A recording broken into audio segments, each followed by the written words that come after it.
American. And joining me tonight, Good evening, it's Albert Baptiste from Public Affairs. Good evening, I'm Jamal Potter from Public Affairs. and tonight we're here at the Capitol Building here on St. Thomas, U.S. Virgin Islands, where the governor, Albert Bryan Jr., is slated to deliver his final State of the Territory address. Today, he will be outlining his administration's priorities, vision, and progress made for the people of the U.S. Virgin Islands. What do you think are some of the topics he'll talk about tonight, Alvin? One thing I say in the music business, we always look forward to last lap. So last lap, usually the last half an hour of the jam and everything get hype and what's not. So I'm expecting for him to go out with a bang, to be honest with you, so to speak. Looking forward to this is his last couple of months.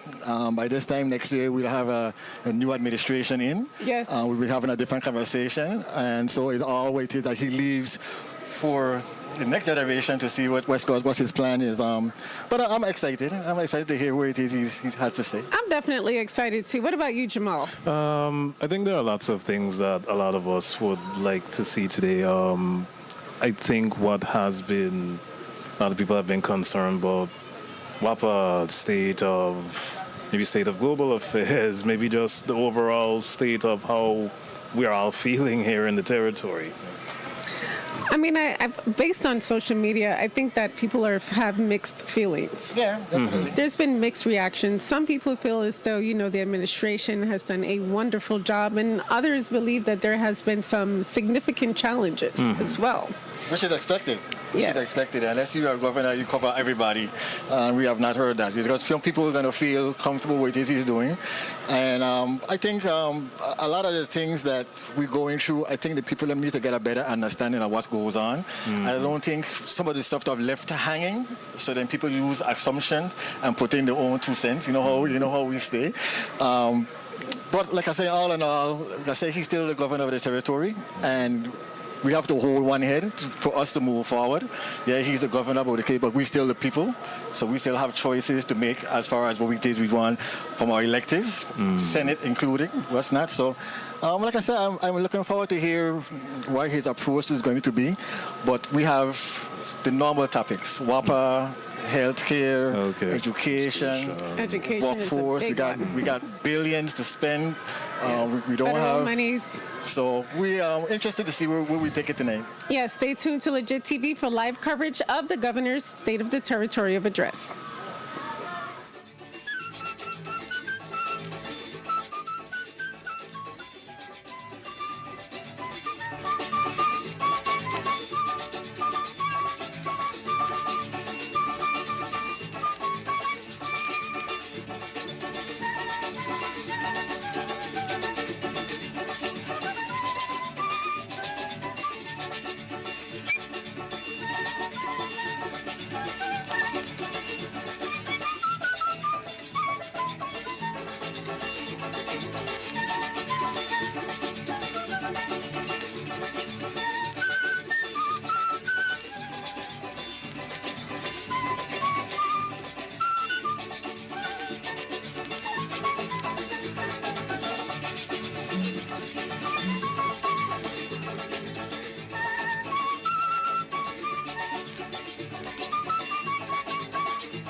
Good evening, everyone. Fellow Virgin Islanders and friends, the 36th Legislature of the Virgin Islands is now out of recess. Please note that this is a continuation of our January 12th, 2026 legislative session. The national anthem, the Virgin Islands March, and the official invocation have already been done. Tonight, though, we gather here at the Earl B. Attlee Legislative Chambers not only as government officials and interested citizens, but as stewards of our shared destiny. Members of this distinguished body, honored guests, we welcome you to this annual moment of reflection and resolve. The State of the Territory Address is so much more than a report of activities. It is a measure of our collective will. It is an accounting of promises kept and challenges confronted. It is a blueprint for the Virgin Islands we are building together. This legislature, 36th legislature, my 14 colleagues and I stand ready to listen, to question, and to act. We bring to this dialogue the voices of our constituents, their hopes, their dreams, their frustrations, but mostly their ironclad resolve to see our territory thrive. As Governor Bryan outlines his vision for the year ahead, know that this body is committed to rigorous oversight, thoughtful deliberation, and collaborative governance. Where we agree, we will move with speed. Where we differ, we will debate with respect. Always, always, we will prioritize the people we serve. Our islands face real challenges. Our people deserve real solutions. Let us begin. Madam Clerk, please proceed with the quorum call.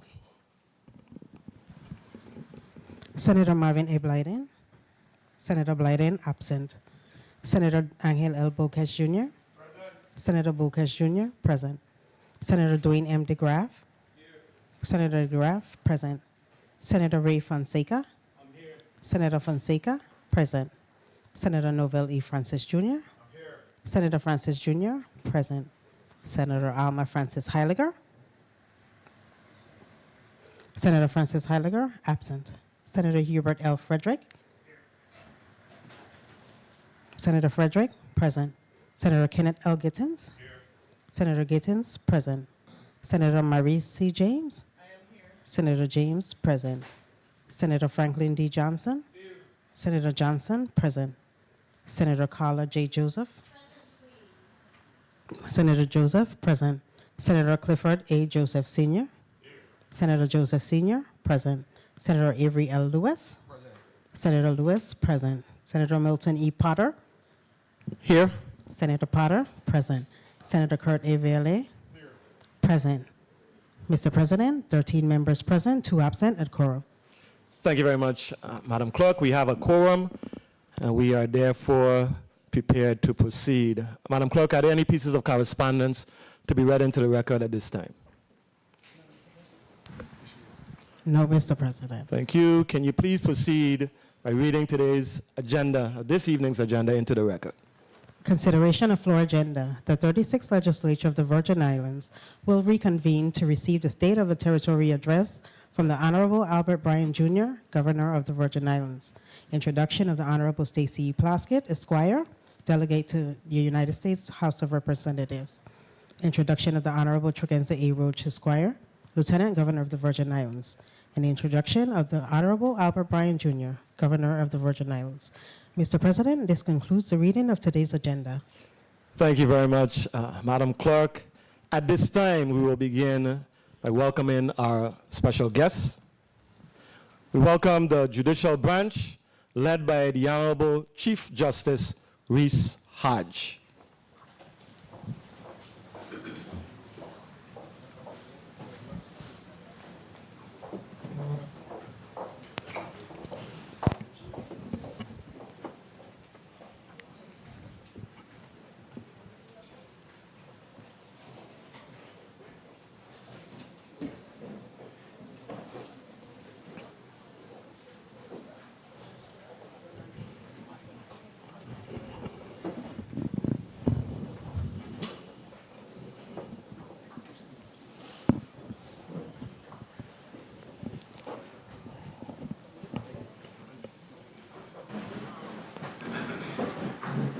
We welcome the Governor's Cabinet, led by Chief of Staff Kevin Williams.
We also welcome the leaders of the semi-autonomous instrumentalities.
While you're being seated, we definitely would like to recognize Senator Marvin Blyden.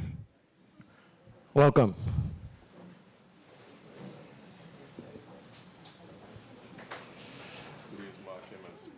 Please mark Senator Blyden as present. Thank you. We're going to recognize the Teacher of the Year for the St. Thomas St. John District, Ms. Jessica Sibley. Please stand.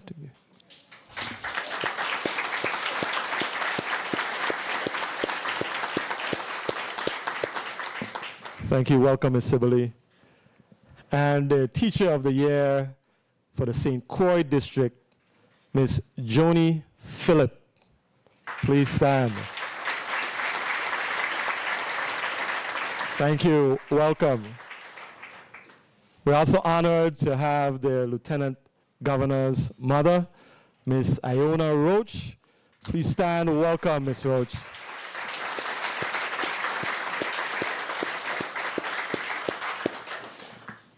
We also have some special guests. We want to welcome our visiting Taiwanese diplomatic delegation led by Mr. Charles Chi Ju Yu Chow, sorry, Director General.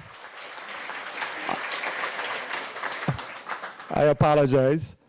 Accompanied by Mr. Frank Yu, Director, Taiwan Ministry of Foreign Affairs, Miami Consulate. And of course, I need to be allowed back in my house this evening. I want to welcome my wife, Ms. Paulette Van Zen Potter. Welcome.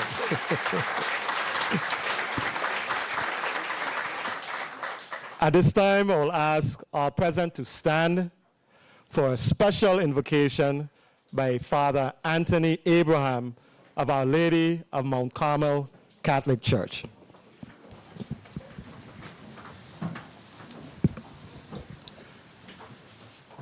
Matthew 6:33 says, "Seek ye first the kingdom of God and all his righteousness, and everything else shall be added unto us." Let us pray. Heavenly Father, with grateful hearts, we thank you for this day. We thank you for the many blessings that we have received.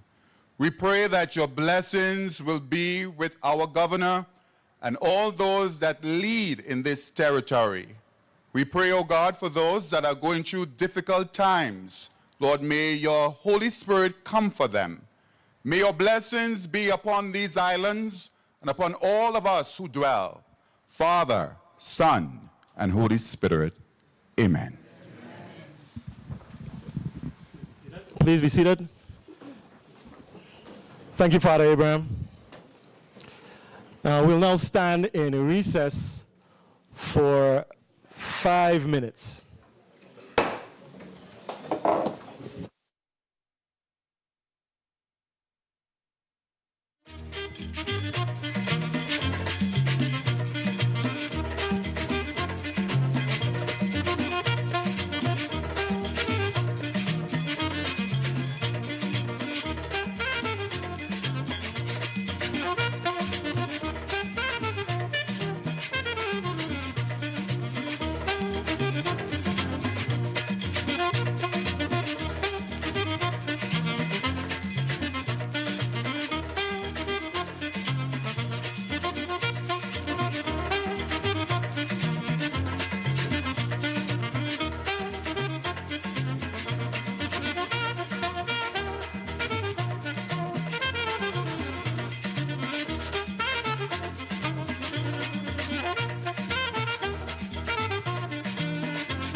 The governor has just arrived here at the Capitol building.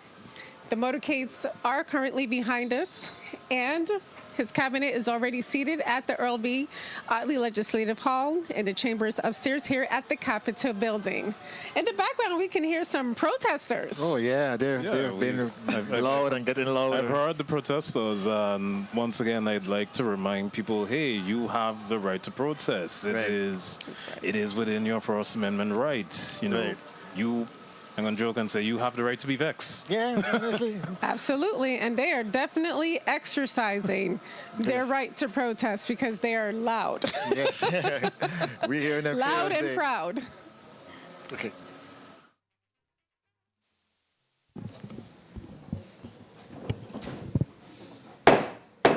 Okay, session is back on the record.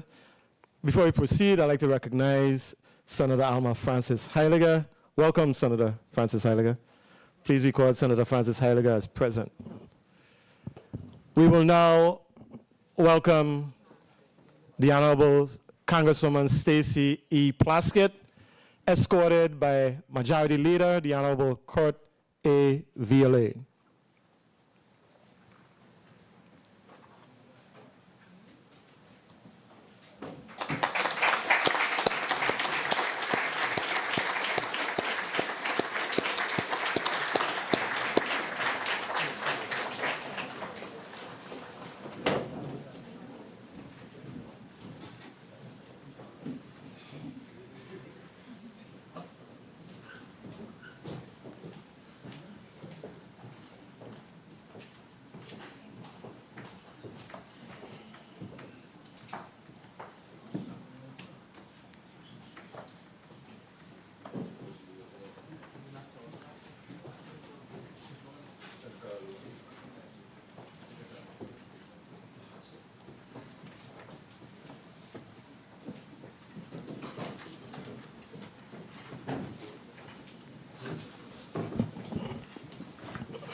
We now welcome the Honorable Lieutenant Governor Tregenza A. Roach, escorted by Senate Secretary, the Honorable Avery L. Lewis.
Last but not least,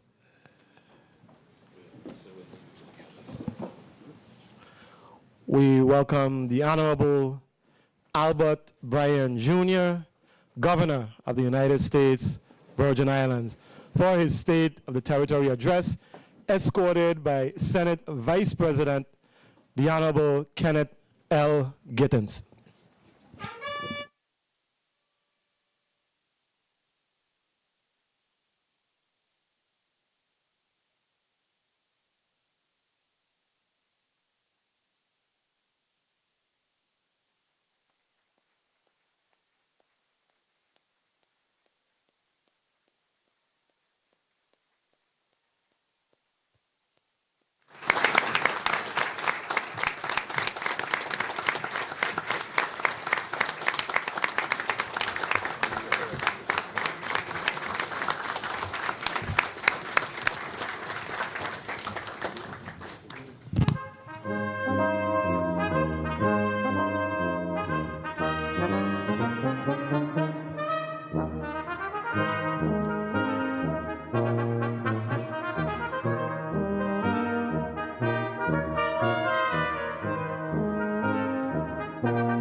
Governor, the floor is yours. Good evening. Please be seated.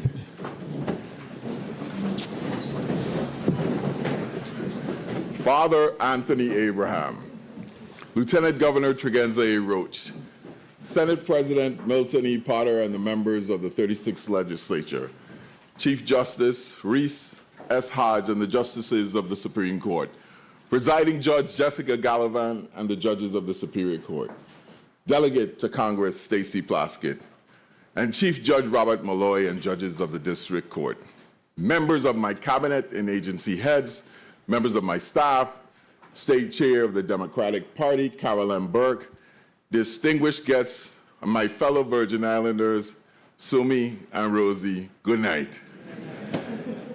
Before I start, I want to give a shout out to the kitchen staff down at Olamulla, who I spent some time with today, and say a thank you to all our hardworking government workers that struggle every day through a lot of hard times. But tonight, as your governor, I stand with gratitude for the people who made this work possible, reverence for the institutions that keep our democracy strong, and an unshakable confidence that our future is bright. Throughout our 7-year journey, I've gained inspiration from the greatest leadership manual in creation. Proverbs 3, 5, and 6 remind us to trust in the Lord with all thine heart, and lean not unto thine own understanding. In all thine ways acknowledge him, and he shall direct thy paths. The Most High has guided us safely through another year with an abundance of blessings and without any major disasters or emergencies. For that we must all give pause, give thanks, and give praise for those blessings.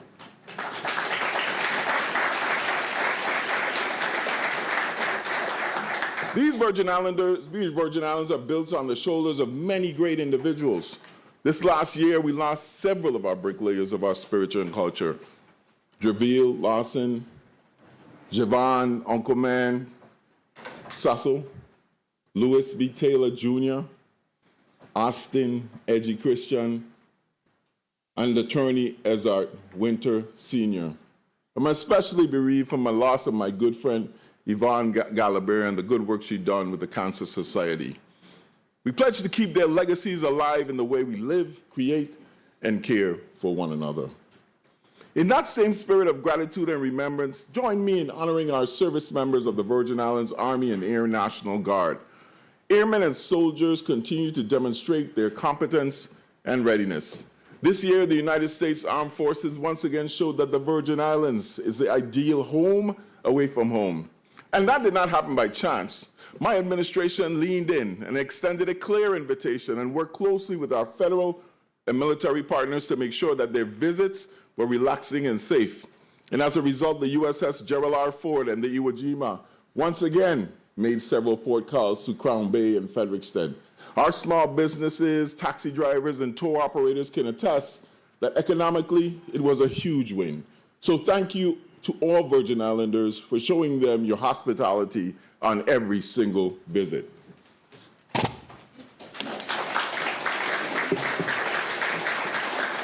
In our commitment to service for both the active and inactive, last year we worked to expand access to care, improve the navigation of claims processing, and provide non-service connected veterans on St. Croix with no-cost airfare to medical appointments.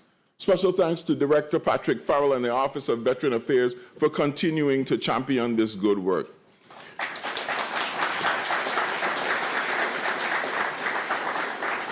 Over the past year, I chose to venture across oceans, and yes, continents, and get connected from whence we came. This was a transformative experience that all Virgin Islanders should experience at least once in their lifetime, and I am better for it. And this relationship with our kinfolk in West Africa should be nurtured. I would like to acknowledge the members of the West Africa delegation who are in our territory this week with us. With us tonight is the CEO from the Ghana Tourism Authority, Maame Efwa Wadeyeto, and Prince Anthony Bart.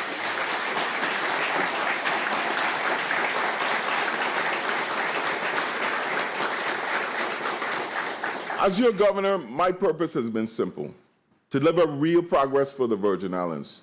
I have tried to do that by being honest about our challenges, keeping my word, and making sure every part of your government treats Virgin Islanders with respect. I focus on growing our revenues by strengthening our economy and tourism, attracting new investments, securing federal support, and making sure that we collect what we are owed. Together, we have used those revenues to steady our government, pay long overdue bills, shore up our retirement system, and provide the best quality of life for Virgin Islanders and our guests that we can afford. My goal has always been to take the wisdom of our elders and the vision of our team and turn it into action, so that progress would outlast me or any single administration. Tonight in this chamber, I will deliver my final State of the Territory address. It is a moment to take stock, speak with candor, and I'll update you on the journey we have been on over the last 7 years. I won't be brief by any standards, but I will be clear, because the stakes are too high for anything less. When I stood before you last year, we were progressing in the throes of great change.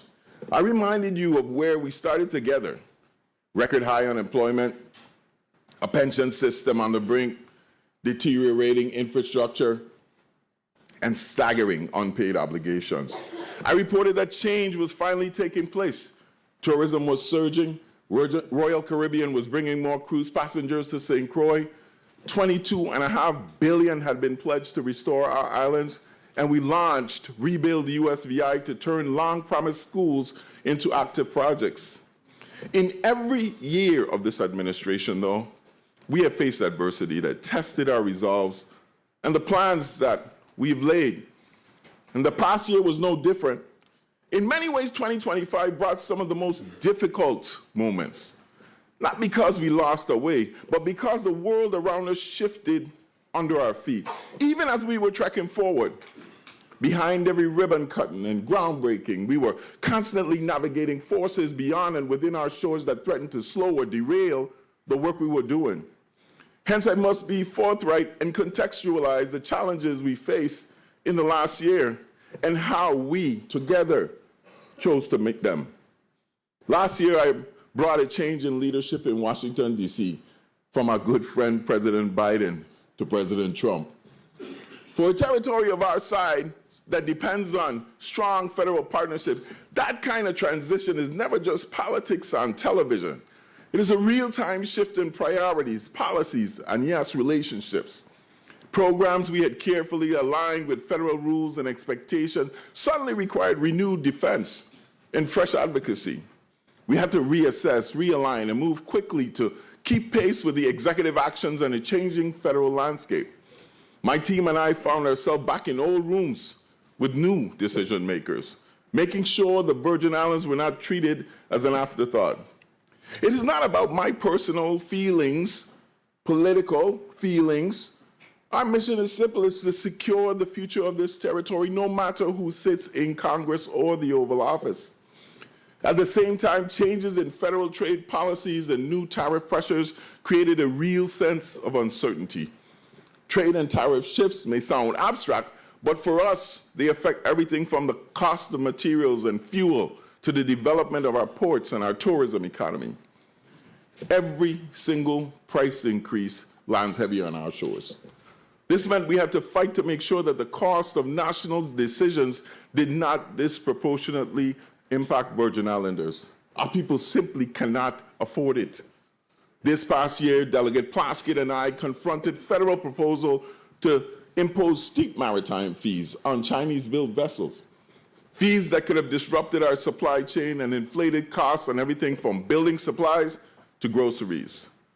But after our aggressive efforts, lobbying, and working with the Trump administration, ultimately, they exempted the Virgin Islands from these increased fees.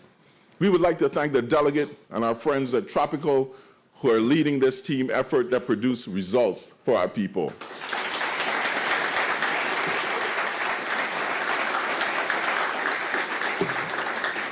We also faced uncertainty of the longest federal government shutdown in our nation history. When Washington stopped, the needs of our people did not. Families still needed food assistance, seniors still needed access to health care, and our government still had to operate whether programs had federal funding or not. And while many in this nation stood in lines at food banks, or unfortunately just went hungry, we ran the checks and fed our people.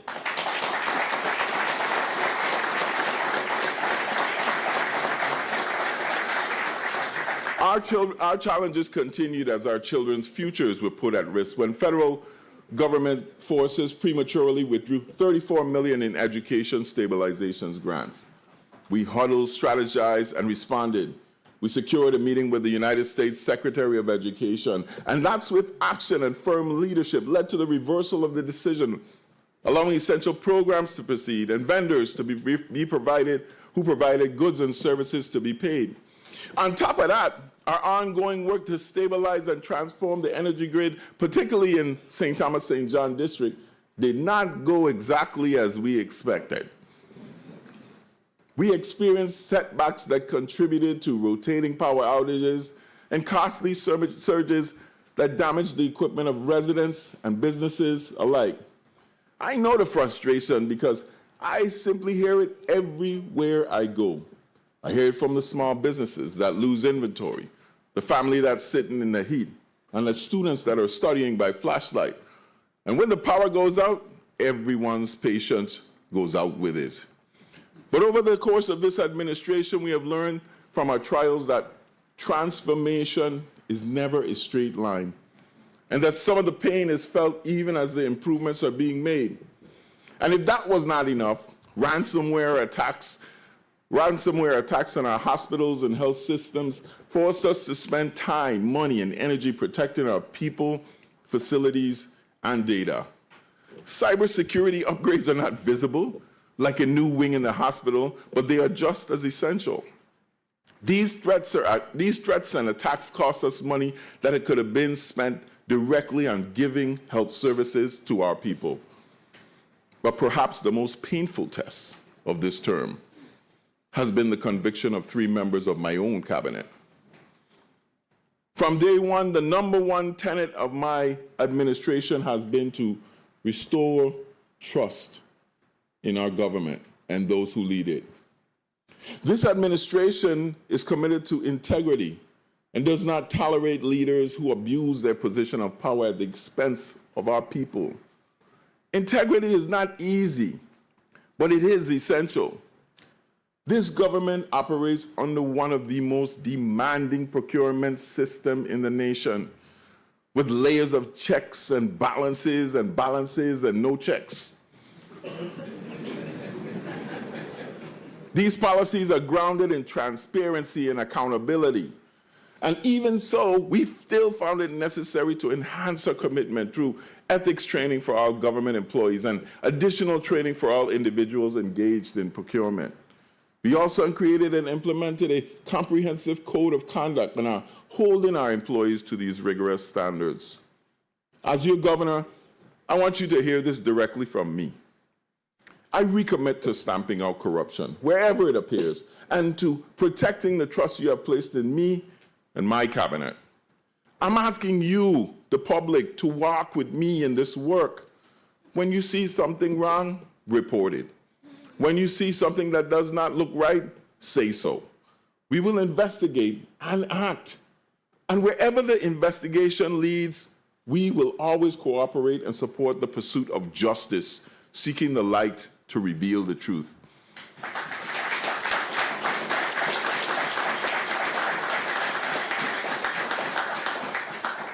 Even though it's the act of the few, it reflects on all of us.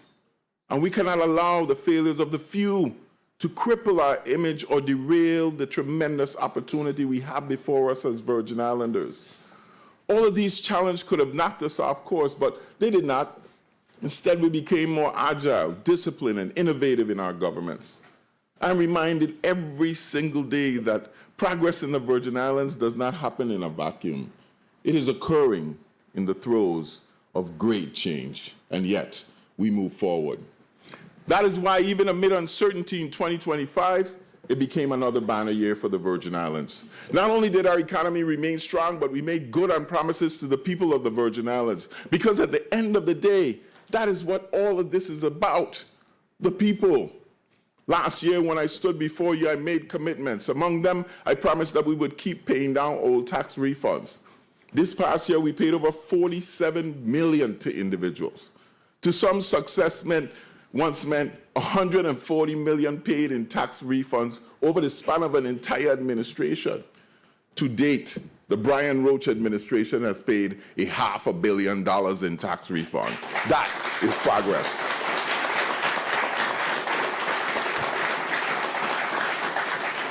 It's progress that is rooted in the belief that if we can't refund to our people what is owed, we are systematically impoverishing our own.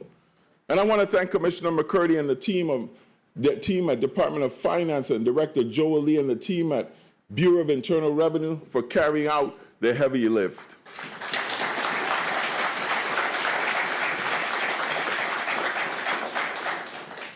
The illustrious and esteemed Lieutenant Governor Tregenza Roach.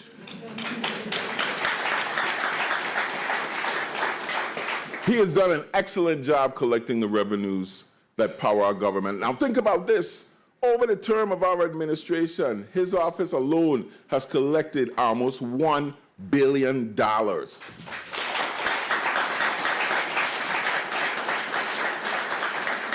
You see, we are modernizing how residents access core services through consolidation and facility upgrades, including the purchase of the former First Bank building, Senator VLA, that will eventually become the home of our public-facing divisions. The Office of the Lieutenant Governor, through the Division of Banking and Insurance, returned over $1 million in unclaimed property and bank accounts to our residents. $1 million. The Money Transmission Revolving Fund collected over $2.3 million in 2025. We work hard with this same legislature to get the language right, and this fund will continue to give for years to come. Finally, after over a decade of planning on hard work, our street addressing initiative is on track to be completed this year. This is huge.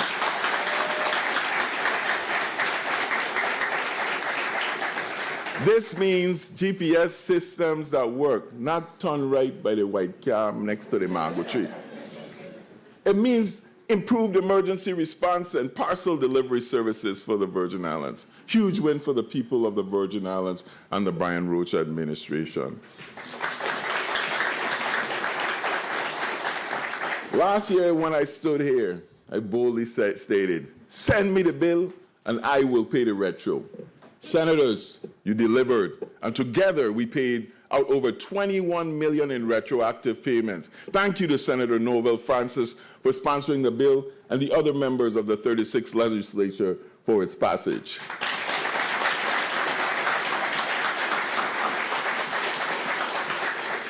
Probably one of the most significant accomplishments in decades was securing an increase in the rum cover over rate permanently. Administrations have been trying to do this since Ron DeLuga was a baby. With the assistance of our partners in Washington, D.C., including U.S. Senator Mike Crapo, Kevin Calwood, Terry Helenies, and our lobbyists, we secured the permanent restoration of the rum cover rate to 13.25 proof per gallon forever. This is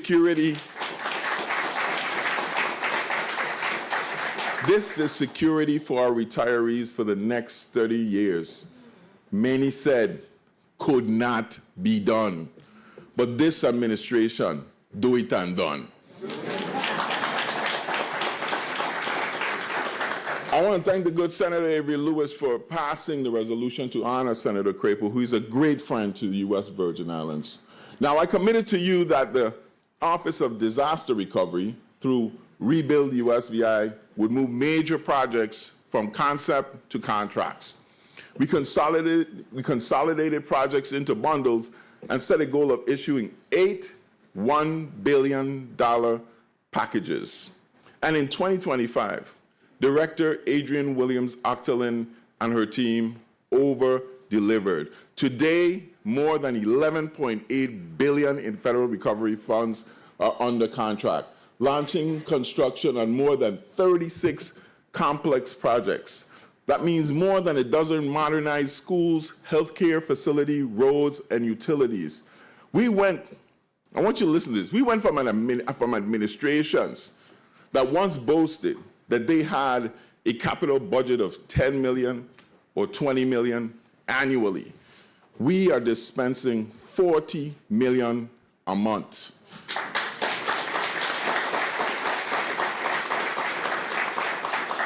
For the future of public safety, we executed the territorial fire station bundle, bringing our critical facilities into one coordinated construction push, like the soon-to-be-named, can't wait for it, the Darrell Mosey George Senior Fire Station in Estate Katrina.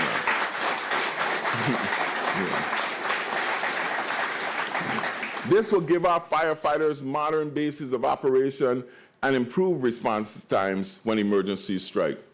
In education, we move from design to delivery and into comprehensive rebuilding of our school system. On St. Thomas, the bundle advances the St. Thomas Administrative Center, the Lockhart, Janie Tuitt, Emmanuel Benjamin Oliver, Yvonne Milner-Bowski, and Ivana Idora Ken schools. And we have active contracts for the main campus of Charlotte Amalie High School and Bertha C. Bushelter Middle School. The St. Croix bundles is in contracting phase and includes the Alexander Henderson, Alfredo Andrews, Claudio Marco, Pearl B. Larson elementary schools. We also executed contracts for St. Croix Central High School as well as the St. Croix Educational Complex. Together, these awards total 13 school campuses across the territories and will give our students the learning environments they deserve.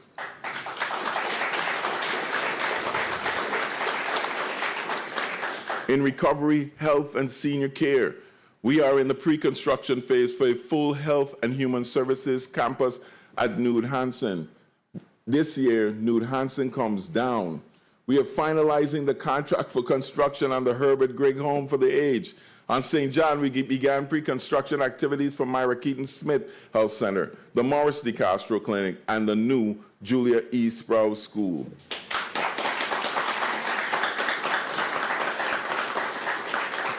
For our roads and public utilities, we are executing large underground contracts. On St. Croix, the North Central bundle combines underground power, wastewater, potable water replacements, communications replacements, and unified paving into a single progressive design build contract. On St. Thomas, the East horizontal bundle delivers the same coordinated approach. The one dig approach reduces the disruption in surrounding neighborhoods and prevents the same roads from being dug up more than once. That gets on all of our nerves. We have received bids for the prudent replacement of the Richmond Power Plant in St. Croix and the Randolph-Harley Power Plant on St. Thomas. That's both power plants being replaced, even after all we have done already to them. Taken together, these 2025 awards show that ODR and the Rebuild USVI initiative have shifted the recovery from planning to execution, turning federal obligations into active contracts, jobs, and progress in every district.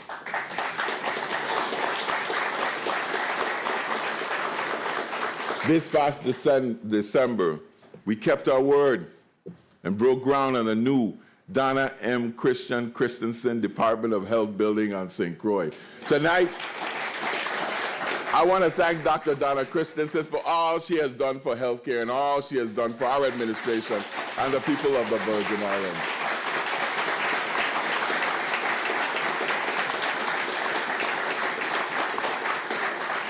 We are in the final stages of contracting and will soon select a contractor to rebuild the 1F Louis Hospital.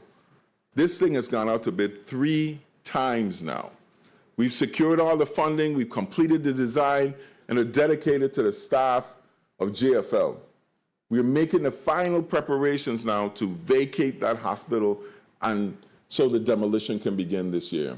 That same urgency has guided us to the system that powers everything we are rebuilding. A modern hospital cannot thrive on an unstable grid. That is why in my final 4 years in office, I have dedicated a tremendous amount of time to eliminating our perpetual energy crisis. A crisis that has plagued us in fiscal management, reliability, and most importantly, costs. Now, we are determined to make WAPA a renewable energy company. Our mission is simple. It's simple in concept, but Lord, is it complex in execution. Keep it on, make it cheap. This year, we delivered large-scale solar and battery projects that are finally changing how our grid works. 2 new utility-scale solar farms at estates Petronella and Hogansburg, paired with battery storage, now deliver more than 30 megawatts. That's about 2/3 the daytime capacity on St. Croix, plus 30 megawatts of storage. That is cleaner, steadier power, and power that reduces fuel costs, so ratepayers are not held hostage by oil prices.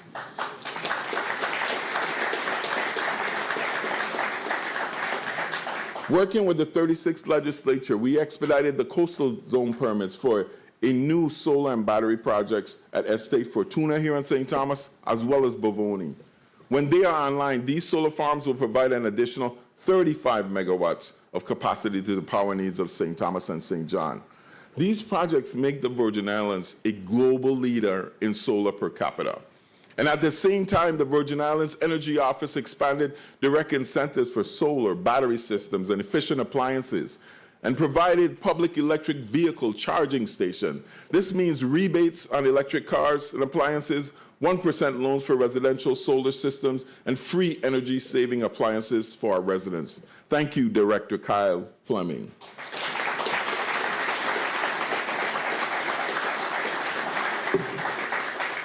Now, Commissioner Derek Gabriel and his team at the Department of Public Works have had an extraordinary year in both districts. Several bridges have been reconstructed on St. Croix, including East Airport Road Bridge, the Upper Love Connector Road Bridge, the Calcahoon Midland Road Bridge, and a bridge on Queen Mary Highway near Carlton. These were critical infrastructure repairs built to withstand tomorrow's flood and heavy rain events. We delivered by paving roads all over this territory. Downtown Charlotte Amalia, First Avenue, the Fort Christian parking lot, LaGrange, Peters Rest, South Shore Road, and the Airport Road. As promised, we broke ground on Mahogany Road and is now in full reconstruction going through the rainforest.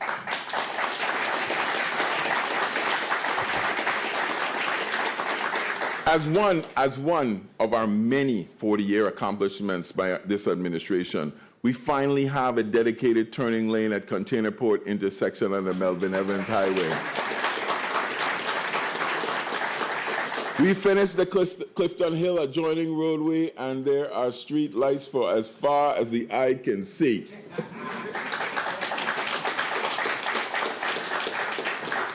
If that wasn't enough, we delivered a 300-seat ferry vessel named the Spirit of 1733, the largest ferry vessel in our Vitran fleet, connecting St. Thomas and St. John. This ferry will be complemented by the St. Croix St. Thomas ferry, which is currently in design and scheduled to carry both vehicles and passengers between the two districts.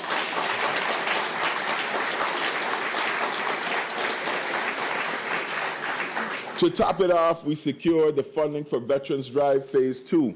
This project has gone out to bid and will complement Veterans Drive Phase 1, providing substantial congestion relief to our residents and visitors on St. Thomas. We opened the Dale A. Gregory Transportation Center at Tiroli King Airport, improving accessibility for locals and visitors. This year, we also took a major step forward at Crown Bay, working with the 36th legislature in the Virgin Islands Port Authority. We consolidated and approved a lease for a $200 million public-private redevelopment that will modernize the upland areas and add a whole new cruise berth to St. Thomas. Thank you to my good friend, Director Dow, and the people at the Port Authority for this effort.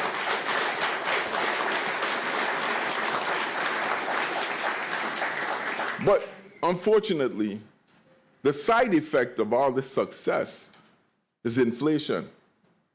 As our economy grows, we must fight to keep the dream of home ownership within the reach for the people who are building the economy.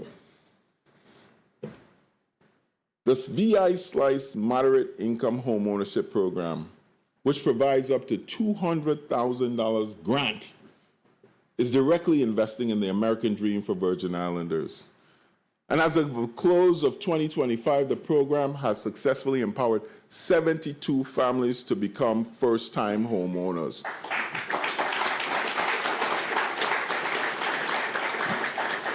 These families not only became homeowners, but they also gained an asset that added an average of $90,000 to each of those family wealth.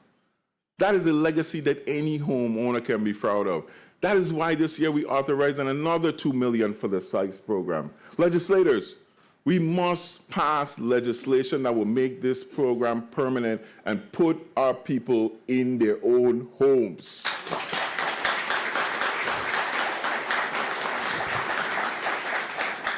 It is in this very spot that I pledge our administration would execute the largest property acquisition in the history of the Virgin Islands. And we did it. We secured the purchase of over 2,400 acres at Maroon Ridge and added it to our territorial park system. This important part of our history will now be preserved forever. Thank you, Commissioner Oriol and your team.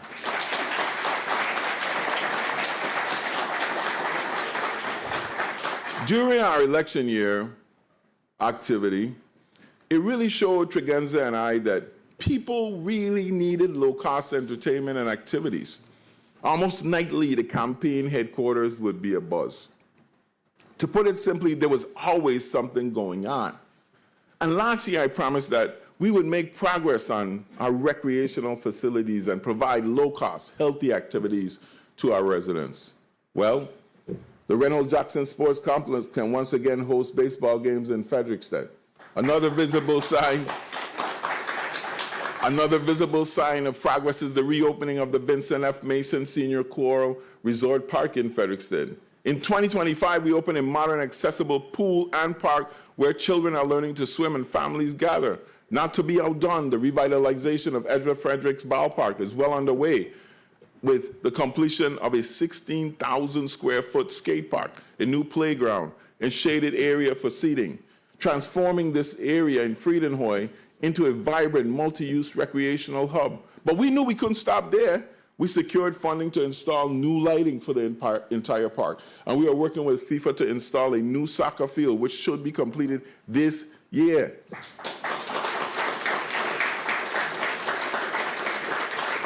And no recreational facility would be complete in today's age without internet.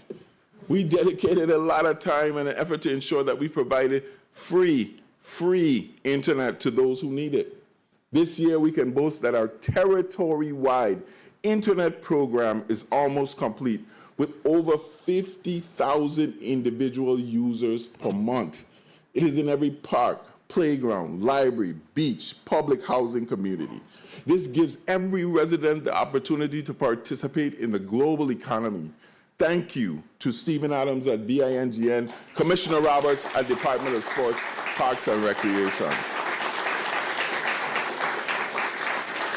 Our efforts to improve public safety are no longer just plans on paper. In 2025, we added a new fireboat to our fleet, enabling us to fight fires on the water and conduct marine and search rescue.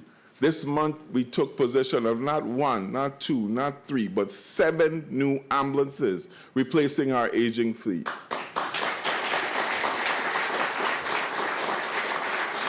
We are expanding our capacity across all 3 islands and now training and equipping our own EMTs and paramedics. I want to thank Director Stevens for his steady leadership, and to our first responders.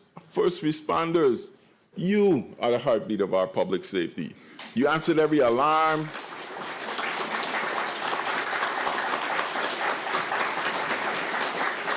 You responded to every emergency. You handled all those late calls. Tonight, on behalf of a grateful territory, we applaud your hard work and your commitment.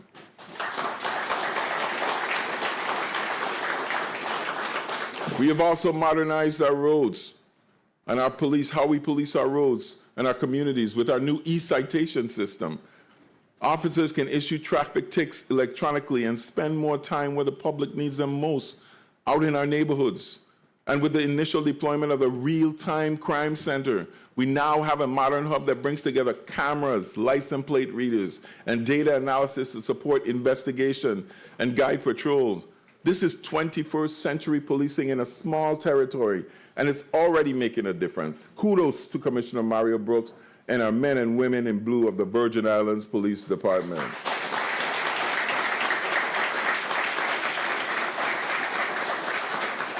These milestones are powerful reminders of how far we have come and how fortitude and persistence can lead to progress and opportunity for our people. You see, change is hard, but progress is even more difficult. So tonight, I want to offer a special thank you to the members of the 36th Legislature for standing with us as we navigated this past year. That partnership was not abstract. Together, we moved on critical coastal zone management permits to improve reliability of the Water and Power Authority and strengthen our energy future. Together, we secured $5 million to get horse racing moving again on St. Croix. Together, we advanced the redevelopment of Crown Bay, positioning our ports for greater tourism and commerce.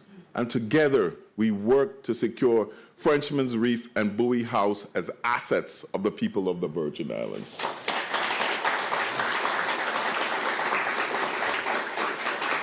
These are all concrete examples of what happens when we have a legislative and executive branch working together.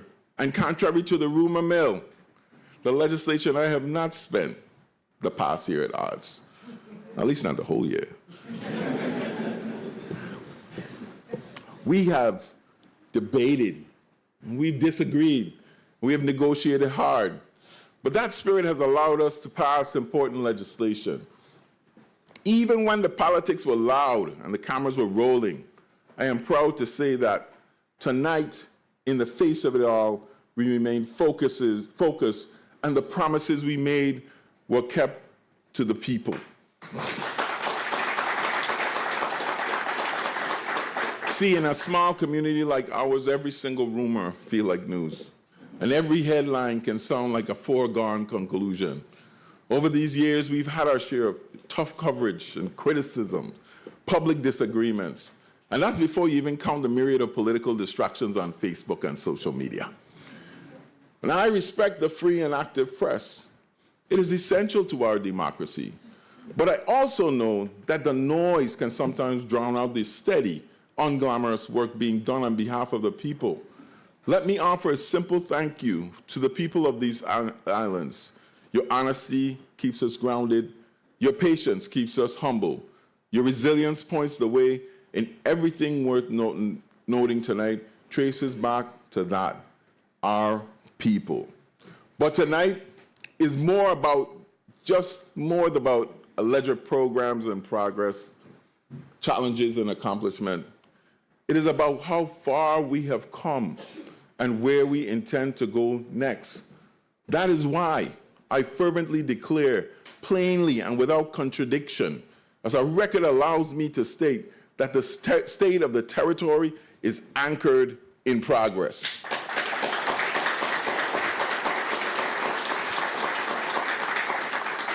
After all we have achieved in 2025, I'm happy to share tonight that our journey continues. Tonight I will outline plans for this year. Despite governing in the face of constant challenges, we remain resolute. Anchored in progress it's not a finish line. It is a firm mooring in moving waters. Even our greatest work leaves echoes yet to be answered. Every bright morning casts a shadow we must still light. So tonight, from a place of gratitude and resolve, we turn our eyes to the horizon of 2026 and press forward with the purpose of improving the daily life of Virgin Islanders and the guests we extend a welcome to. And let me begin with what touches every family: healthcare. In 2026, we will reopen the Charlotte Kimmelman Center. Virgin Islanders will once again be able to receive comprehensive cancer care right here at home, surrounded by family, not in a hotel room on the mainland.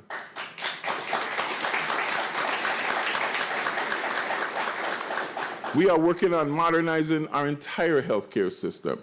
We are increasing access to care, building the state-of-the-art facilities, recruiting providers with diverse specialties, growing a stronger, more expansive health workforce, implementing modern health technology systems, and ensuring functional health exchange to securely share confidential medical records. But reopening and rebuilding facilities alone are not enough. They must be supported by better policies and a dynamic organizational structure. Since the start of my administration, we have advocated for a unified healthcare hospital system. Tonight, I stand fully with the Territorial Hospital Board to establish a single hospital system. By pooling resources and negotiating together, our hospital will stretch every dollar further and deliver more consistent care from the first visit to recovery across the territory. I know you heard it all before, but in the coming weeks, you will see the action of a hospital board that is intent on unifying our system.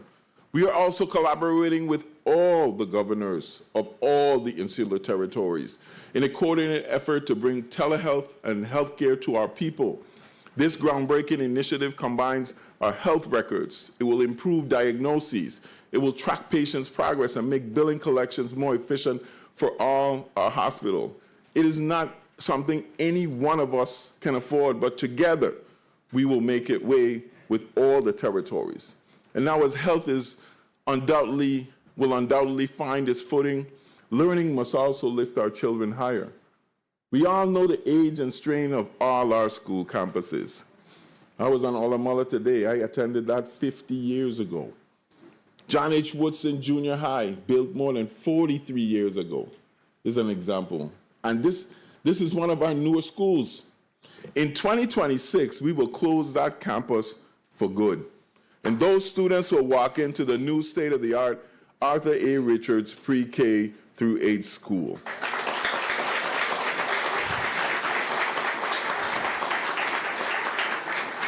This new facility is awesome. It boasts a gym that doubles as shelter, a multi-purpose library, a swimming pool, and the resilient infrastructure our children deserve. This will be the first new school to open in the territory in 30 years, complementing the other 13 already under contract. Now, we have many, many competent, well-trained teachers, and they're leading this mission and showing through their work their commitment to the academic success of our students. 2 perfect examples are with us this evening. First, the District Teacher of the Year for St. Thomas and St. John, is Miss Jessica Sibley, a 5th grade teacher at Janie Tuitt Elementary School.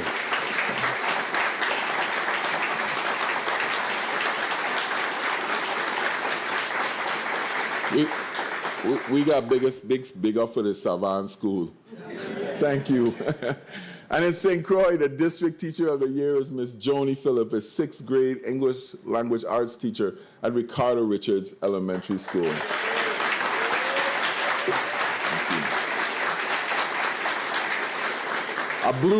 A national blue ribbon school at Arthur Richards. Ricardo Richards. Our amazing teachers are developing the next great minds. But a bright future also requires affordable housing. In 2026 on St. Croix, 106 newly redeveloped affordable homes will house families at David Hamilton Jackson Terrace, building on the 248 units already occupied at Walter I.M. Hodge. And on St. Thomas, pre-construction is underway for Tutu high-rise apartment designed with an on-site microgrid. And as you turn the corner to Home Depot, you can see 84 modern homes at the new estate dune rising out of the ground.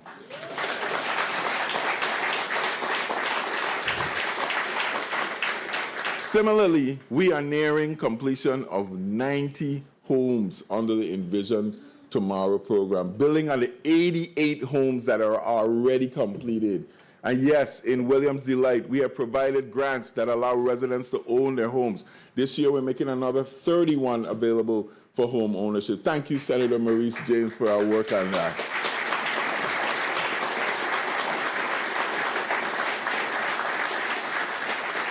Roads and public works are the threads that stitch our daily lives together. In St. Croix, we have secured $28 million to reconstruct and resurface East Scenic, La Valley, and South Side roads, as well as Strand, King, and Queen streets in downtown Frederickstead. To the people of Williams Delight, after a really long FEMA review process, I am pleased to announce that we will begin paving and drainage improvements in your neighborhood this year.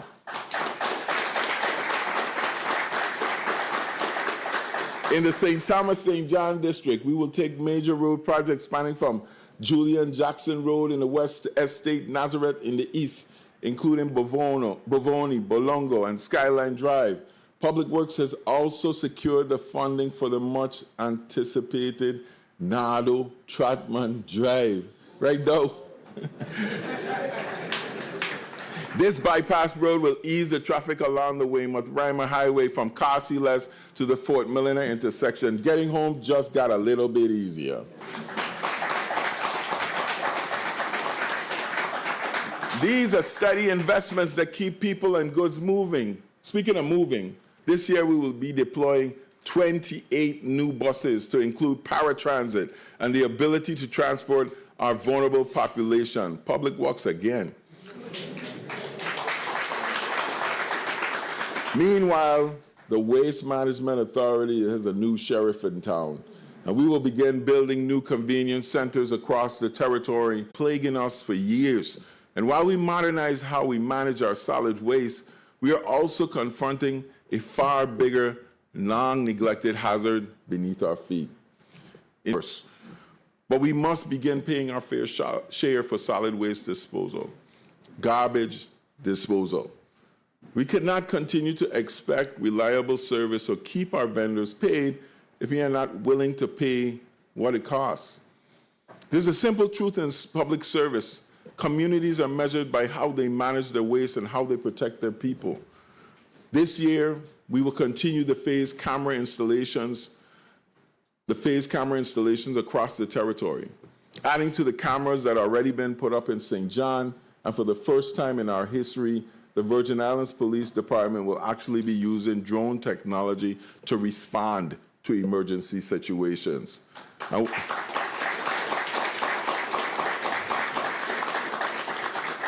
and while enforcement is important, a fair and accessible judiciary is paramount. Tonight, I am pleased to announce the nomination of Judge Denise M. Francois to the Supreme Court of the Virgin Islands.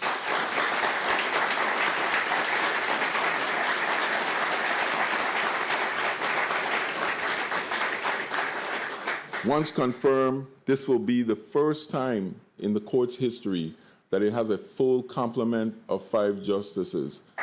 And I'm also pleased to announce the nomination of attorney Renee M. Andre to the Superior Court of the Virgin Islands of the St. Thomas St. John District.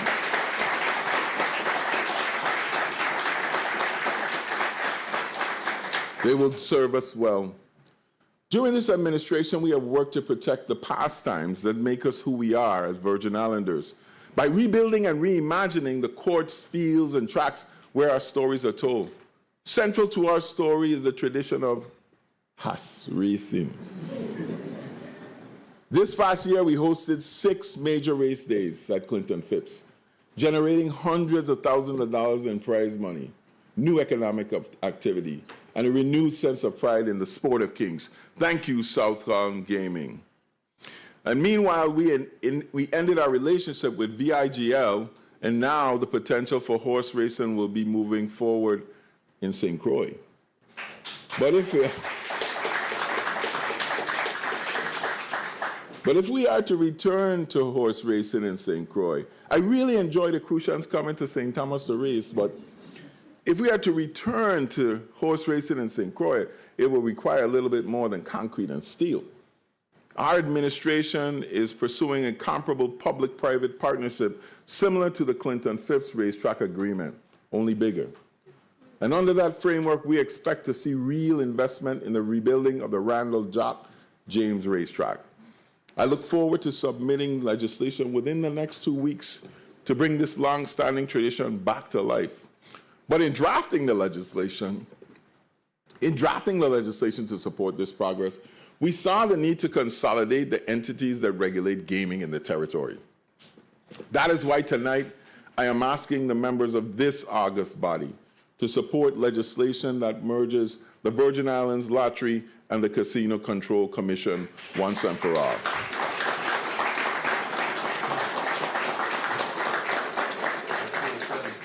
A single unified regulator means one rule book, consistent enforcement, and lower costs to the people.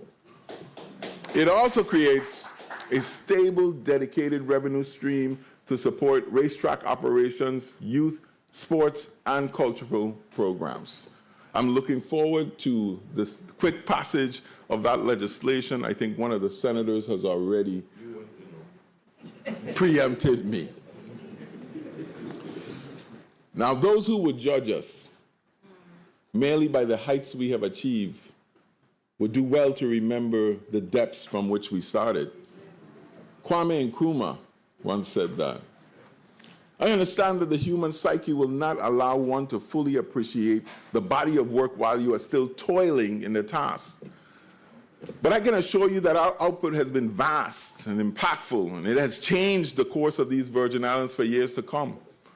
To truly grasp that progress, though, we must look back at what we inherited and measure the territory's trajectory from whence we came. Now, we've made 7 trips around the sun, and the final is the 8th. Now, 8 is a rather profound number. It's representative of balance, harmony, prosperity, and infinite potential. Hence, permit me a moment of introspection. As one of 9 individuals elected governor of the Virgin Islands, I have a deep appreciation for the efforts of those who came before me. Each of my predecessors helped shape the Virgin Islands we know today, and in their own way made this administration successful. Tonight, I want to thank Governors DeYoung and Governor Mapp. They are very different leaders, but many of the achievements that we've had rest on the foundations that they laid. The push for renewable energy and reduced dependence on fossil fuels, early childhood education, GRS reforms, retroactive wage payments, the Diageo Rum Agreement, and initial Irma and Maria recovery efforts, major projects such as Veterans Drive, Main Street, Nardo Trackman Drive, Crown Bay, all of them moved forward during my tenure, thanks in part to the vision and the groundwork of former governors. Now, I have learned that 8 years is never enough to start and finish every initiative. I'm reminded of a story told me by my good friend Ralph Gonsalves, former Prime Minister of St. Vincent and the Grenadines. He told me that in 2001, he asked Butch Stewart, the owner of Sandals, to build a Sandals resort in St. Vincent. Butch told him to build an airport first, and then he would build a hotel. In 2017, he completed the airport. And in 2024, not Butch, his son Adam, delivered the country's first Sandals. 24 years. And tonight I have my good friend Storm Gonsalves, who's in the crowd with us. Please give him a round of applause. The son of the comrade himself. 24 years, or what would have been 6 gubernatorial terms later, they fulfilled the promise that is the anchor of St. Vincent's tourism industry. Progress don't happen overnight, nor by luck. And it does not come if you try to go at it alone or refuse to build, or refuse to build, or refuse to build on what was started before. I honor our former governors, and that is why I'm committed to ensuring that both their official portraits are completed before I leave office.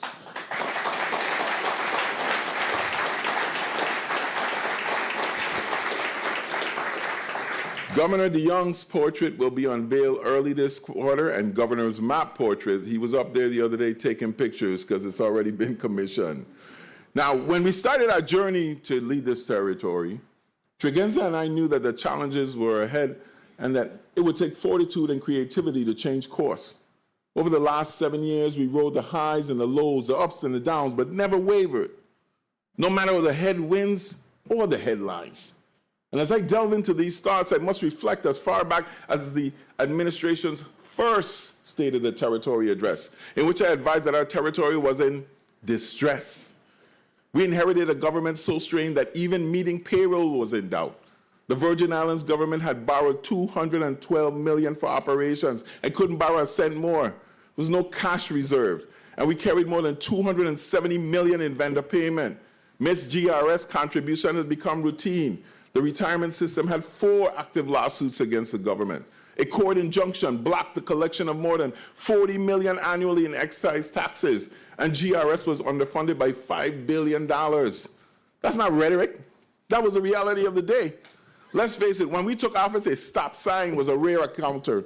Not even the street lights were working, and there certainly wasn't no $8 billion in any bank. We had to rebuild this territory. That night, Lieutenant Governor Roach and I pledged to secure GRS, modernize government, fix Carlton Road, expand pre-K to every school, and set a 20-year vision for the territory. We were going to cut our reliance on fossil fuels and strengthen our infrastructure. Those commitments became our guideposts in the path to restoring faith that government can still deliver. Now, some of those promises were large and structural, and others were as personal as a promise made to one young man.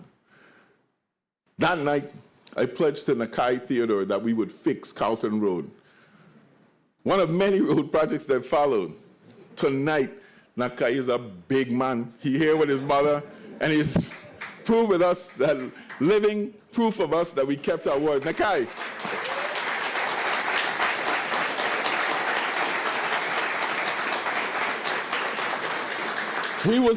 He was in Claro Marco when we started. No, he in college. Thank you, Nakai.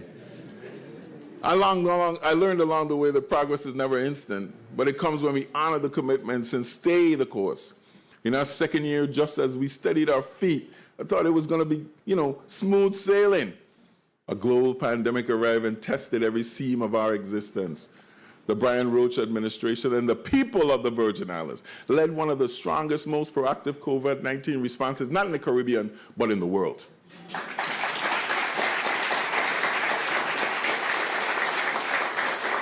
When COVID infiltrated our shores, the Brian Roach administration, we were already preparing. We coordinated with our federal partners and the local partners to secure our borders, expand our hospital capacity, and provide life-saving vaccines.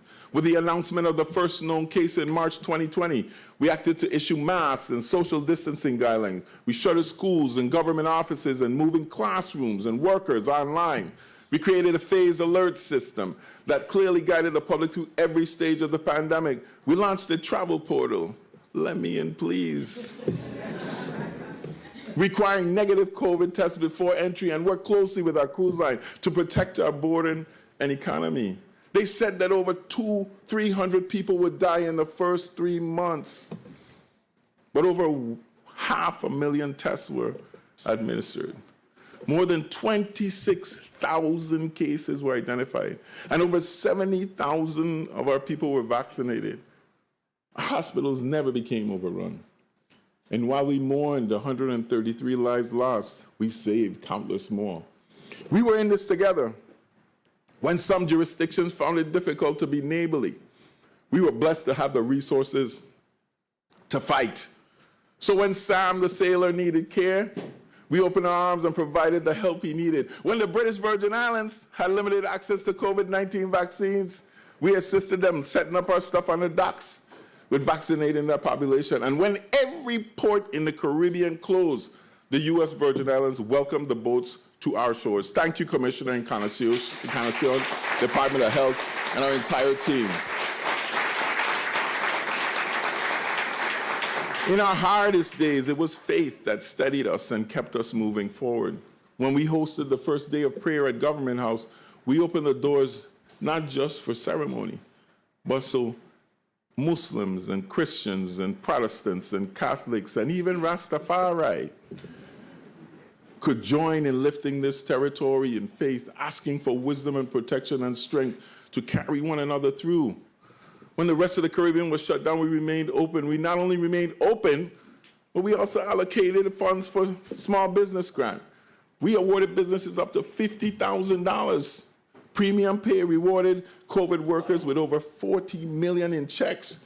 And COVID scholarships were awarded to over 900 students, totaling $1 million. But through preparation and decisiveness, our territory stood strong. Together, we turned challenges into progress and adversity into opportunity. And out of that gauntlet came purpose. Purpose. We learned that creative and decisive leadership can turn constraint into opportunity. When doors closed, we built new ones. When rules were rigid, we found lawful paths that served our people. That is the Brian Roach approach. Pragmatic, people-centered, and aimed at a broad prosperity. Our economy is stronger today than ever before. And certainly stronger than the one we inherited in 2019. And since then, we have taken a conservative and responsible approach that has driven measurable growth. Our gross domestic product has grown from $3.9 billion in 2018 to an estimated $5 billion today. That is without the presence of the refinery. That's without the refinery working. The unemployment rate dropped from 10.7 in 2018 to 3.6 today, the lowest in our history.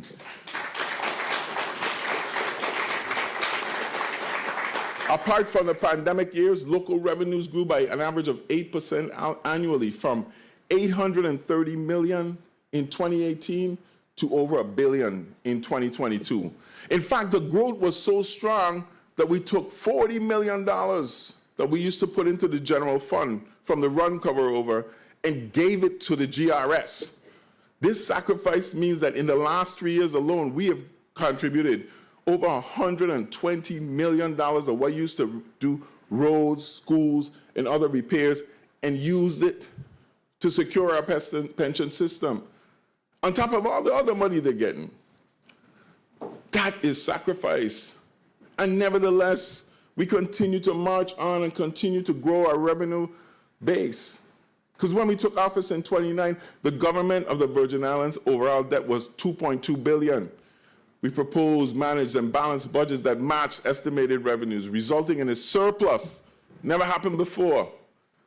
We implemented a disciplined line of credit to manage our cash flow, accelerate recovery where we can pay vendors more reliably. And for the first time in this government's history, we activated the Budget Stabilization Fund, commonly known as the Rainy Day Fund. That fund today has over $10 million sitting on it. Through all the challenges,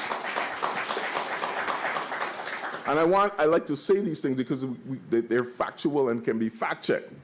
Because through all the challenges we confronted, we have actually managed to reduce the overall debt of the Virgin Islands by 25%, from $2.2 billion to $1.6 billion today.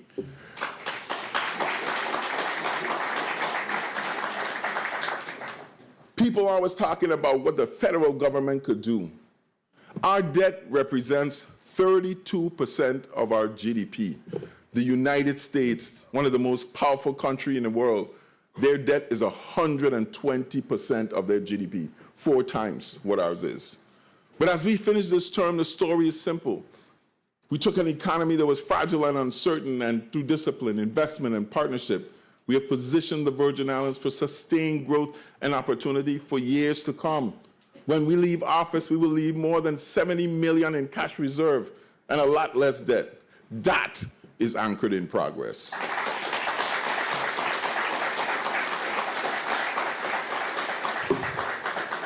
But I think one of the most important ways we began to rebuilding trust is by doing right by our public workers, our servants, public servants. Early in my term, we addressed one of the many demands that the people asked, that we repay the 8% salary cut from 2011. And altogether, we paid $45 million in that debt. And over the 7 years, we made it a priority to chip away at the mountain of old retroactive pay. From 1982, we owe this debt. We deliver more than $66 million in retro wages to current and retired government employees. This ain't in a speech, but to my people, I'm going to try to get out some this year, too. I don't know how, but we're going to try. But this is the largest sustained effort to pay down that debt in the history of our Virgin Islands. We did this because we understand what these funds mean to Virgin Islands families. You know what it's like when you retire on $13,000 a year and butter gone from $1.35 to $8.99?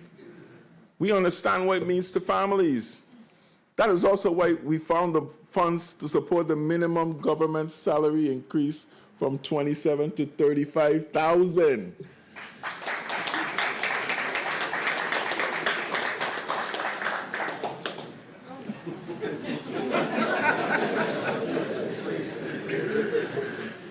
It's not that we don't want people to get money, we just want to make sure we got the money to pay. When this was proposed, we were the sole advocates for the private sector employees. How can the government set the minimum wage at $16.85 and leave the private sector employees at $10.25? I'd like to thank the good Senator Franklin Johnson for hearing our plea and taking the steps to correct this injustice. It is now law. We signed it into law. But at the same time, every wage agreement we negotiated with our union was structured honestly and funded in the budget so that raises were paid when promised and did not turn into tomorrow's retro. The result is that we are steadily reducing the retroactive balance that we inherited while refusing to add a single dollar of unfunded wage obligations to our people. Thank you, Chief Negotiator Josh Springett.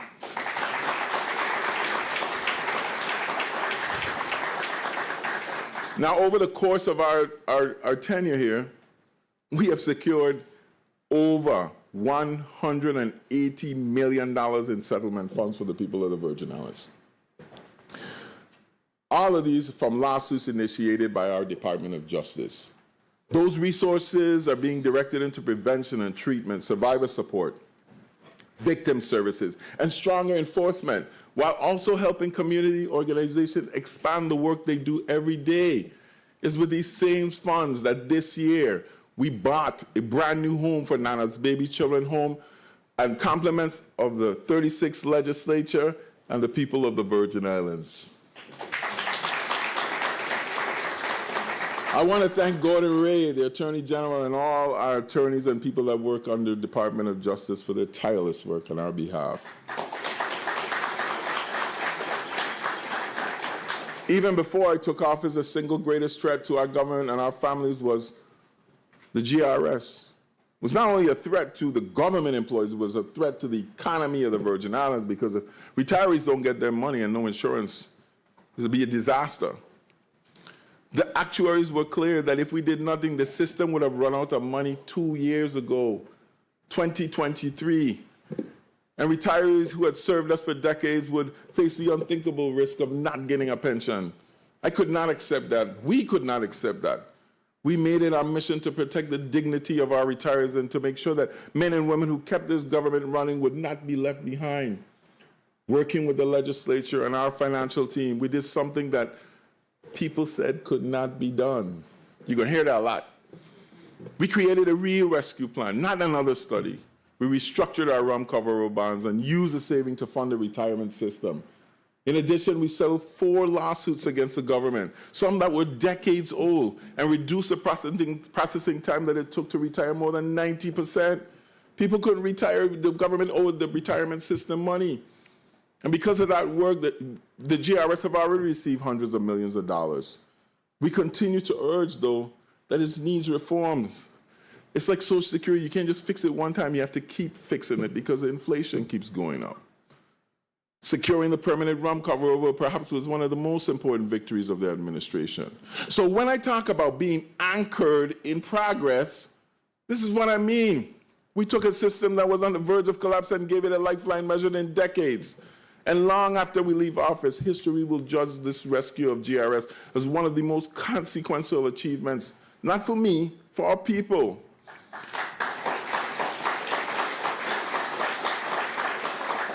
When we talked about rebuilding this economy, I knew we needed more than just a list of projects. We need a roadmap. That is why, working with the Economic Development Authority, we launched Vision 2040, built with the voices of thousands of Virgin Islanders who contributed. Vision 2040 called for substantial investment in our blue economy. But now, all these efforts are being undermined by the British Virgin Islands and the outrageous increase in maritime fees. They are friends and neighbors, but we are exploring every option, including working with our federal partners to achieve parity. We respect that the BVI needs additional revenue to pave their roads. They don't have $25 billion. They need money to build their infrastructure and move their society forward. But we too have to eat. And their policy should not and will not create barriers in these Virgin Islands that impede our economy and commerce.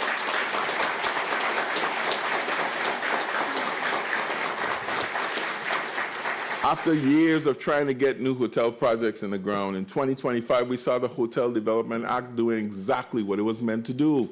This past August, we opened the 126-room Hampton by Hilton on St. Thomas, the first newly built large-scale hotel in more than 30 years. Its completion is a powerful symbol that our tourism product is being rebuilt and modernized in a real and lasting way. And over these 7 years, we have taken tourism to record highs and used it as a platform to tell a bigger story about who we are as Virgin Islanders. Visitor arrivals increased from 1.6 million in 2019 to 2.5 million in 2025. Hotel occupancy rose on an average from 38 to 61%. We achieved an average daily cruise ship visitor spend of $166 a day. It's the second highest in the Caribbean. And once again, our cruise business is now among the strongest in the Eastern Caribbean. We saw an exponential increase in cruise arrivals in St. Croix in a single year. From 2019 to the present, passenger arrivals have quadrupled from fewer than 60,000 to more than 241,000 tourists visiting Frederiksted Port every year.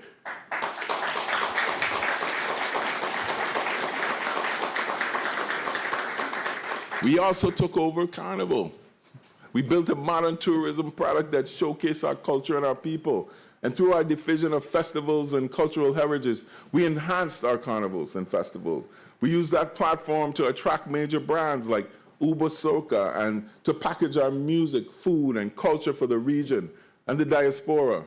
We strengthened our marketing with St. Croix, a vibe like no other.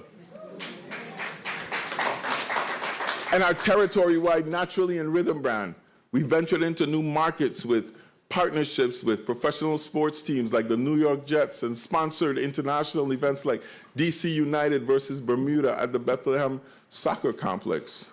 From reopening and adding flagship hotels and eco resorts to winning national recognition as an innovative, top-ranked destination. We have not only rebuilt tourism, but also repositioned it as a more diversified, resilient, and locally rooted pillar of our economy. This year at the Caribbean Awards, we were named Caribbean Cruise Destination of the Year and Experiential Destination of the Year. Thank you to Commissioner Jennifer Madarangas-King and the work of former Commissioner Joseph Buscelta.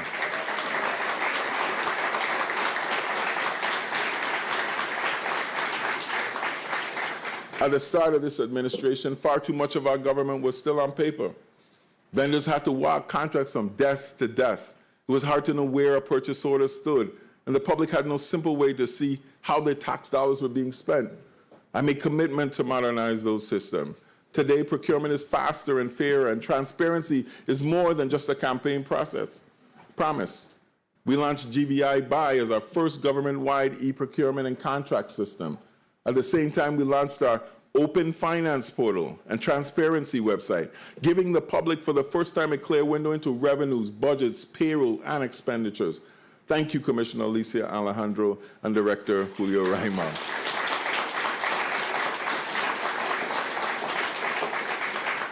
No matter what they say, together we have made modernization and openness part of the daily practice of the Virgin Islands government. When we took office in 29, the Bureau of Motor Vehicles was a symbol of everything people disliked about government. Long lines, outdated systems, too much paperwork. We committed to a different future and transformed BMV into one of our most modern, customer-centered agencies. Today, residents can renew their registration and licenses online and book appointments. People used to take the day off to go get licensed. Now you could do it as little as 15 minutes from their house, 24/7, 365. Thank you, Director Barbara McIntosh.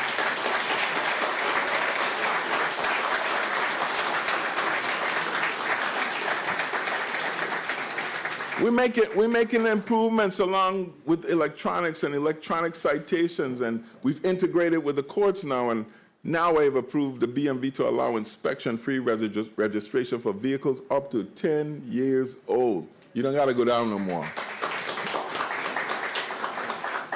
Our administration's successful implementation of technology has improved government services and operations and encouraged private sector growth. Today, from your phone, you could start a business, register it at the Lieutenant Governor, find out how much money you owe on taxes for it, submit the permits, go to get the trademarks and corporation, file and pay your taxes, all from your cell phone. That is progress.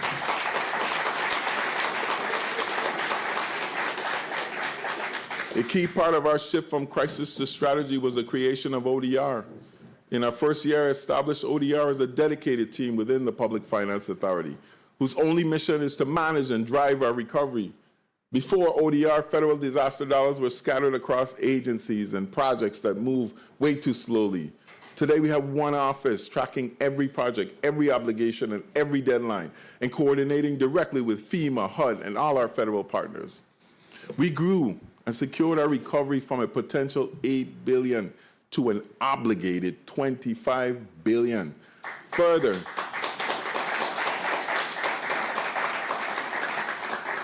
you have to remember there would be no recovery if we had not reduced the federal match.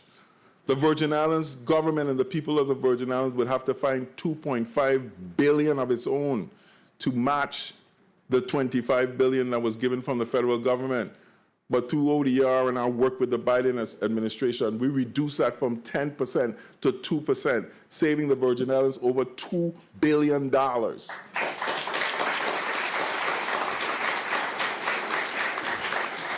They live simply. Get the funds, spend the funds, and spend it correctly. Thank you, Director Williams Octolin and the team at ODR. I wasn't going to be brief because I want to refresh your memory. Because in 2022, I signed the merger of the Fire and Service Emergency Medical Services into a single entity. Y'all remember? The ambulance have to come from Christiansted to Frederiksted. People dying while they're waiting on ambulance. Even here, 3 ambulance calls at the same time, we can't do it. We did it. the legislature, we integrated these key public safety agencies. And it's a reform that people have been working on for 25 years. Vitima, we restored and modernized our tsunami warning system. We activated emergency operations for 6 separate incidents: hurricanes, tropical storms, the COVID-19 pandemic, the Bavoni landfill fire, the lead and water crisis. Y'all remember that? And the WAPA energy crisis. Every administration faces emergencies, but no one has successfully managed as many complex events as we have. In October 2024, after 4 years of preparation, the U.S. Virgin Islands received full accreditation for its emergency management program. We are the first and only U.S. territory to receive. Thank you, Director Joshing and the team at Vitima.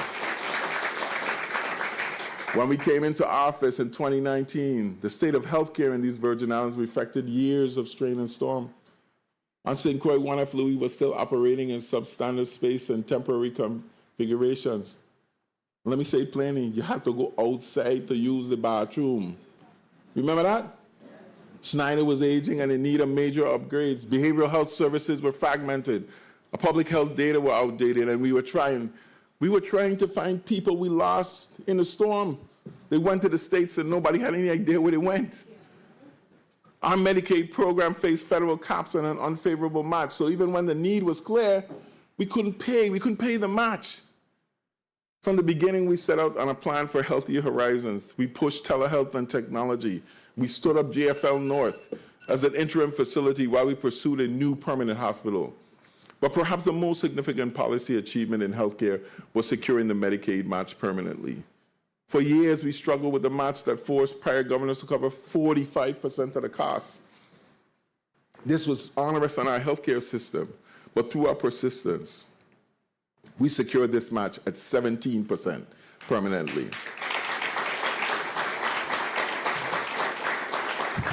We expanded the income limits to make people more eligible under our service. Under our administration, we provided care to over 29,000 Virgin Islanders annually. Thank you, Delegate Plaskett, for your work on this.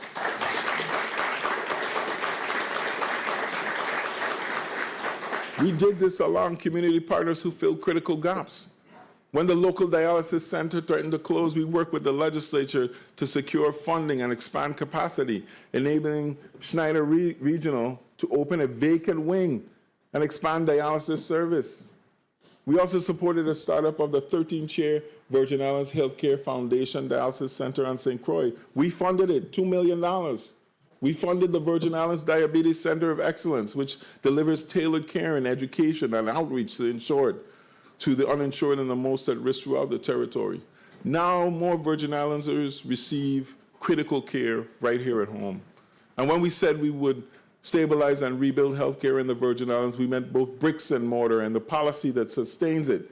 Healthcare and energy have been two of our most long-standing, deeply rooted challenges, and two of the issues our people feel most deeply about. And we're committed to tackle both. In 2017, the hurricane shattered an electrical system that had to be rebuilt for the third time, completely rebuilt for the third time in 30 years. We knew that if we did not fix energy, nothing else in our recovery would stand. When we began this journey to stabilize WAPA, we knew that the darkest hour, no pun intended, would come before the dawn. We started slowly using our federal funds to purchase the Wärtsilä generators. We launched a territory-wide composite pole installation effort, replacing all wooden poles with hurricane-resistant pole. It's now 90% complete. We went out and we purchased Vital propane assets from Vital, $140 million. As a result, WAPA has been able to reduce its fuel transportation costs. We went out and we paid down the $26 million the government owed, which went as high as $100 million they owed WAPA for years. We paid it and moved the central government and hospital into a single-payer system. So today, we remain current with WAPA. We took $100 million in ARPA funds to ensure that your rates did not go up. By 2023, I had seen enough. I declared a state of emergency so we could get faster, clear roadblocks.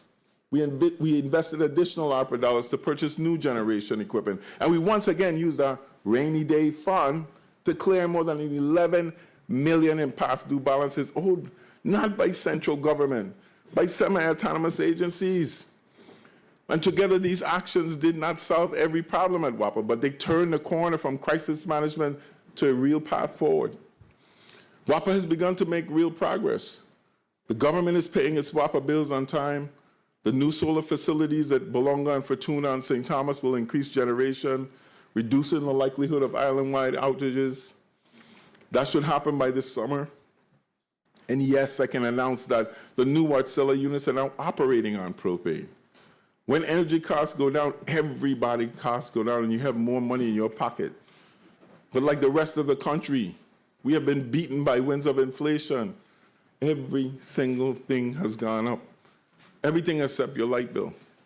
Never in our history of our territory has the rate remained the same for lower for 7 consecutive years. But that's not enough. Carl, tonight, I call on WAPA and the Public Service Commission to immediately take steps to lower the rate within the first quarter of this year so that our families can feel some relief.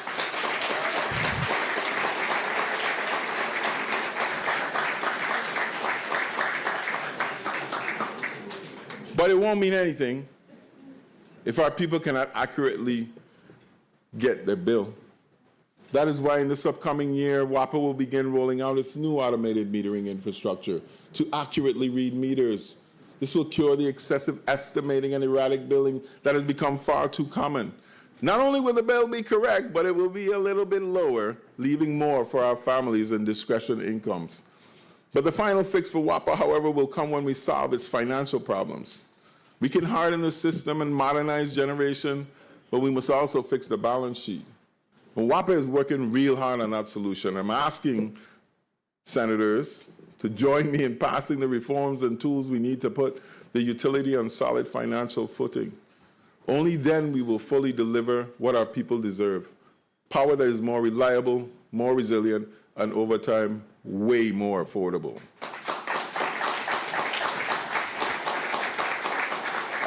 In 2019, too many of our people measured the gap between promise and reality in every pothole, every flooded intersection, and every dark stretch of highway. Major arteries throughout the territory and streets in Christiansted and Charlotte Amalia have gone far too long without serious investment. And entire neighborhoods from Cyan Farm to Coral Bay were living with road connections and drainage that simply were not acceptable. And over the last 7 years, we have worked hard to change that picture in a systemic way. Working with our federal partners, DPW advanced priority surfing projects across the territory, including Queen Mary Highway on St. Croix, Centerline Road on St. John, and key roads on St. Thomas, with a balanced slate of projects in both districts.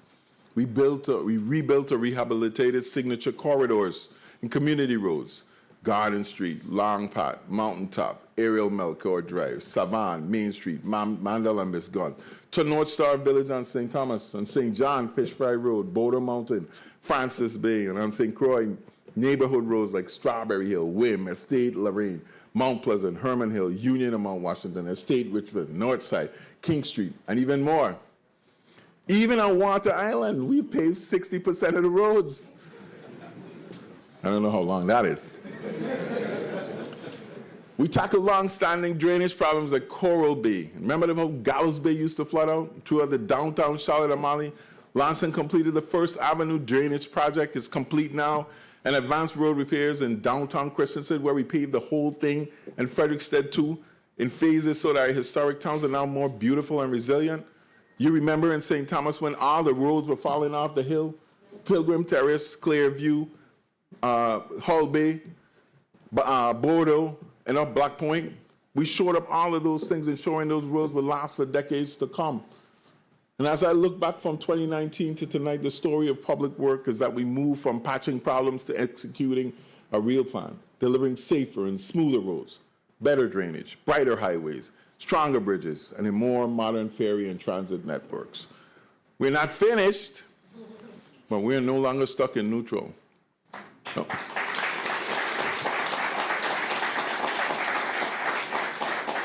When we took office, the Virgin Islands had no territorial park system. Our national parks were world class, but our parks, but our local beaches and lands, all of them were at risk of being sold. I believe that some places should remain with us, the people, forever. By working with the legislature, and federal partners, we established the Virgin Islands Territorial Park System and created the Division of Territorial Parks and Protected Areas with DPNR to manage it. For the first time, the government has a dedicated team to protect our beaches, bays, forests, and keys. The system includes popular areas like Cass Key, Bavoni Key, and parts of Hassel Island on St. Thomas, Kramer's Park and Great Salt Pond on St. Croix, Oppenheimer Beach on St. John. These are locations where Virgin Islanders swim, fish, and gather. Now they're permanently designated as parks for future generations. We made the largest land conservation purchase in the history of the Virgin Islands it is now the Maroon Sanctuary Territorial Park, protecting almost 4% of the coastline on St. Croix. I believe our greatest achievement is ensuring that these lands will not be sold, but will remain in the hands of the people of the Virgin Islands forever. And long after the speeches and ribbon cuttings, families will still enjoy these parks. This is a legacy of a government that planned for the future, not just the next election.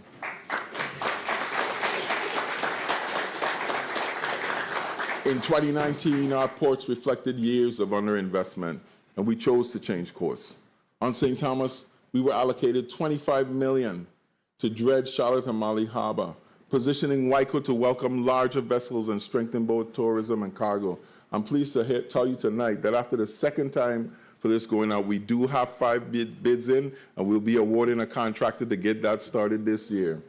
We also secured the Tiger Grant funding for Crown Bay. We did it so well, we got 2 Tiger Grants. We have to get one back. And designated the Adelita Cancran campus for long overdue redevelopment. This year, we will begin demolishing that site to expand capacity and improve operations and unlock new opportunities on the waterfront. On St. Croix, we strengthened the container port by relocating freight from Gallows Bay and creating room for smarter port operations and more space for community and tourism.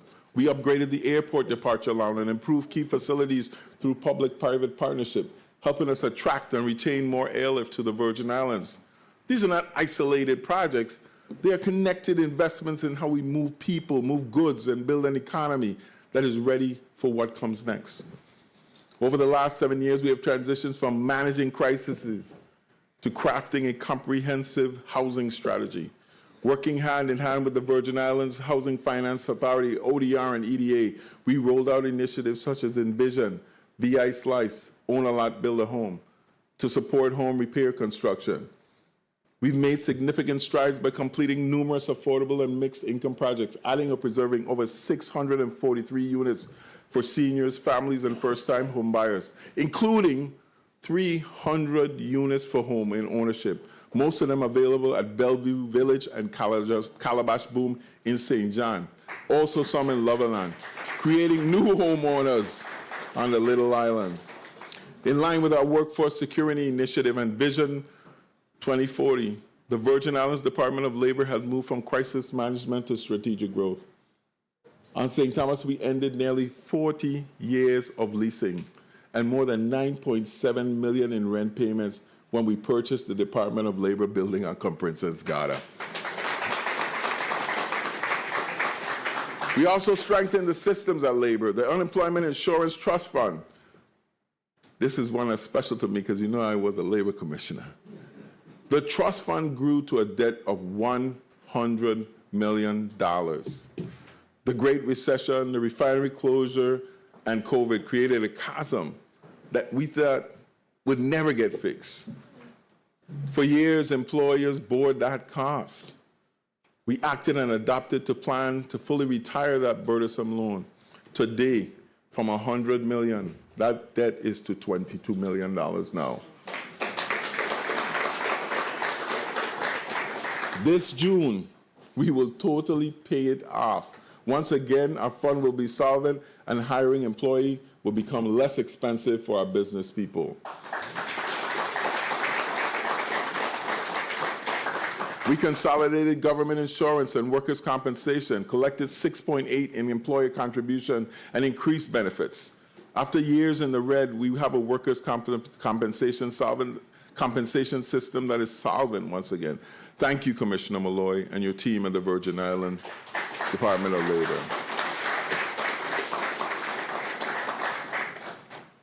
Education and training are the foundation of a vibrant economy and a thriving society.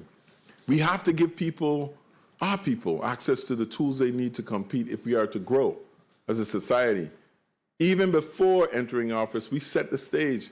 As a former senator in 32nd Legislature, Lieutenant Governor Tregenza Roach sponsored legislation providing free tuition at the University of the Virgin Islands for all Virgin Islands high school graduates.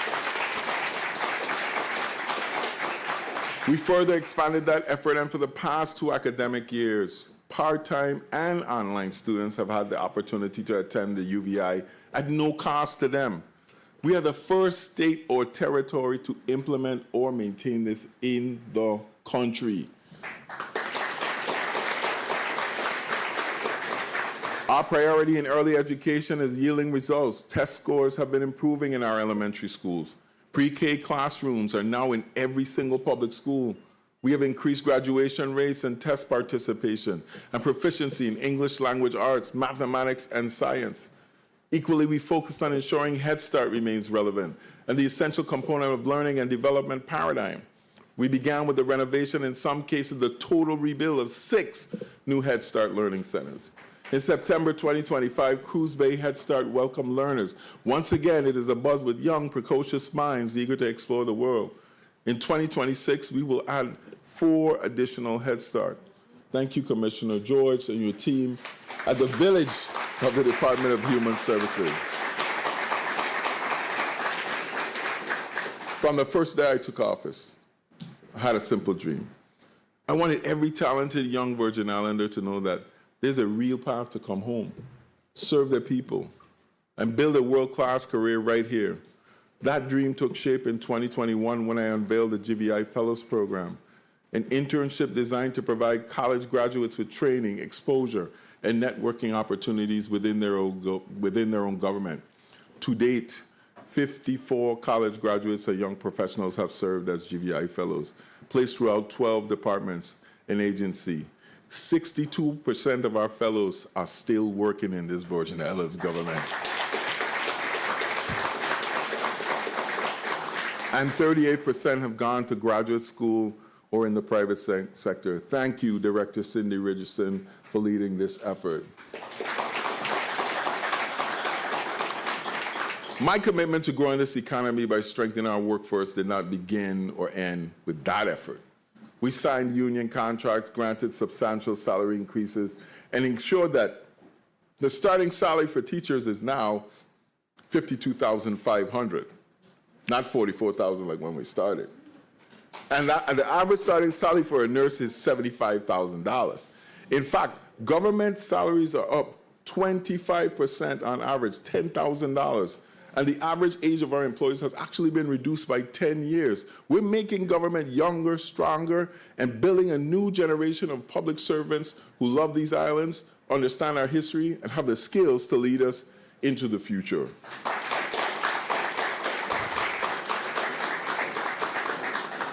When the next generation measures this era, it will see a government that finished the work that others talked about for 40 years. In one administration, we moved the land and water use plan from concept to reality, put GRS back on a path to solvency, paid long overdue retroactive wages, and secured permanent federal rum cover revenue so future leaders can plan with confidence. We made advancements to construct the first public high school in St. John and new schools across the territory, brought income tax refund close to being fully current, and opened the first new large hotel in more than 3 decades. We advanced our Bureau of Corrections and VIPD towards compliant with the consent decrees and turned WAPA away from pure fossil fuel dependence toward utility-scale solar. We created the first territorial park system, restored the 8% salary cut that haunted our public service, unified fire and EMS so that our people receive improved emergency care. Taken together, these are the kinds of structural and generational changes that define a new era and set a new standard for what an administration should accomplish. But in the next 4 years, the Virgin Islands will face different challenges, different than what we inherited in 2019. Inflation and rising costs will keep testing household budgets and stretching the distance between wages and what life demands. The government's focus on construction and revenue indicates strong demand in the housing and infrastructure for years to come. By 2025, the U.S. Virgin Islands experienced an inflation rate nearly 3 times that of the mainland. 3 times. And it's only going to get worse. We are in the stages of recovery that will certainly test our capacity. Nearly $25 billion is not a talking point. It is clinics, classrooms, roads, and ports, power and public safety rebuilt to last. That opportunity requires people. Plans do not pour concrete. Funding does not wire a grid. The next 4 years will demand more skilled workers, stronger institutions, and the discipline to deliver with transparency and pride. Rebuilding is only part of the assignment. As we modernize clinics, schools, and ports, we must maintain them. It takes will to cut ribbon. It takes character to keep the lights on, the roof seal, the system service, and the standards high long after the cameras are gone. Maintenance is not glamorous, but it's the difference between progress that holds and progress that slips. The next administration will inherit real pressure. The road ahead is demanding. It's also worthy. If we meet it with skill, seriousness, and unity, what we rebuild will be more than just structures and continuity. It will be confidence, it will be capacity, it will be a future our children can stand on. And as we talk honestly, we must address the future of healthcare and infrastructure. And how do we pay for it? For 7 years, we have stretched every federal dollar, reprogrammed our budgets, and tightened our belts to stabilize this government. But if we want hospitals that truly meet modern standards and roads that are properly maintained, we cannot rely on federal support alone. At some point, we as Virgin Islanders must decide what level of service we want and what we are willing to get it, what we are willing to invest to get it. That is why I'm asking this body to consider placing a simple question before the voters at the next election. Let's call it a private citizen initiative that lets the people themselves decide whether to dedicate a small, targeted share of our own income towards priorities that touch every life in these islands. Under this initiative, people will be asked whether they support a 1% income tax dedicated solely to our hospitals to help fund the basic level of universal insurance so that no Virgin Islander is left without essential care. They would also be asked to whether they support a 1% income tax dedicated strictly to maintaining local roads for 15 years, and then it's done. With the option to support the maintenance of private roads that connect our neighborhoods and the communities. This is not a decision for one governor or for a legislature. It is a choice about our shared future, and I believe it belongs in the hands of the people. If the voters approve it, those funds will be locked in for these purposes, not to grow the government for its own sake, but to guarantee that our hospitals are open, staffed, and modern. When I first asked you to trust me with this office, I was a 40-something-year-old son of these islands with a head full of black hair and goals, and a heart full of concern for the future. I did not walk into Government House alone. I walked in with the great Tigrenza Roach, the cabinet of committed public servants, and with thousands of Virgin Islanders who believe that if we faced our hardest problems head on, we could move these islands forward. Tonight, I have given you a replay, a record of how we met the storms with grit, met a pandemic with discipline, met shifting federal winds with steady advocacy, and met setbacks with the kind of creativity small islands are forced to master to survive and thrive. We did not inherit ease.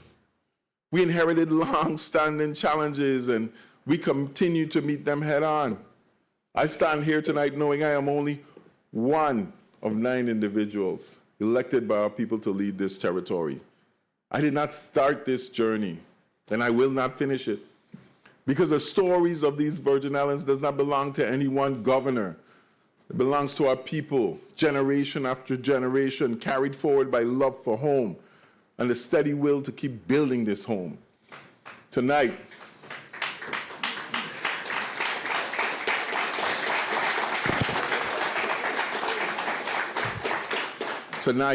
I honor the service of these governors, Evans, King, Louis, Farrelly, Schneider, Turnbull, DeYoung, and Mapp. Each faced the challenges of their time and left lessons that shaped what came next. Still, every administration is measured by what it confronts, what it chooses, and ultimately what it delivers. We are doing our work in our time, moving this territory forward. Yet the work of building a fair, safe, and prosperous Virgin Islands is never, ever going to be finished. And that is why I believe history will remember this season long after the speeches fade, the headline change, not by what we promised under the bright lights, but what we built when it was hard. Because this administration chose to do hard things. It will judge us by what we protected, preserved, and demanded for our people when it would have been easier to put it off, kick the can down the road, save it for tomorrow. In that way, I can say with a clear conscience, we did not simply manage the moment, we changed the course.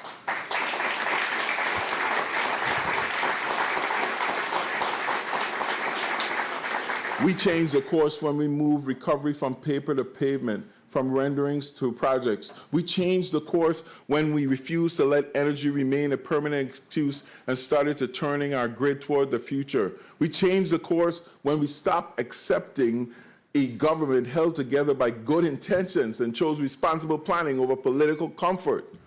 This is what progress looks like. Not perfect, not instant, but real. You see, real progress lasts when it is rooted in something deeper than policy and projects. So before I give you my final charge, I want to name what has always been our greatest resource, us, our people. We are more than a destination on a map. We are the laughter in the festival village, the rhythm of the bambula drum that pulls you forward, the hymn that finds you when you need strength. We are the hands that fix what breaks, the elders who remind us that dignity and integrity are not negotiable, and the young people who keep surprising us with the brilliance and the resolve. Now, let me be frank. We have not done everything. There are plenty of goals unfinished, problems still up stubborn, and work still waiting. But we are not standing still, and we continue to raise the bar. I will always be grateful to the people who challenged us, pushed us, and held us accountable, because that is the way a democracy stays strong. So tonight, I leave you with this charge. Do not let cynicism become our culture. Do not let cynicism become our culture. They have told me many times that it could not be done, and we did it. Do not let quick outrage replace careful thought. Do not let the difficulty of change convince you that change is impossible. Progress is not a spectator sport. The next chapter of self-governance in these Virgin Islands will require citizens who vote with purpose. Citizens who hold their leaders accountable without tearing down the whole house. And citizens who show up to build, because the work ahead is worthy work. So let those who do not understand our story say what they want. Let the storms come and go. Our anchor holds. It holds because of the work we have done as a people, together, united in pride and hope to change the course of these islands we call home. And here is what I know with every fiber in me, that if we hold our course, if we keep our faith strong and our standard high, then our best days are not behind us. They are certainly in front of us. God bless you, and God bless these beautiful Virgin Islands of the United States. Love you.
Sorry, we will now have the departure of our Lieutenant Governor. And you may be seated. You may be seated. Oh, that's yes.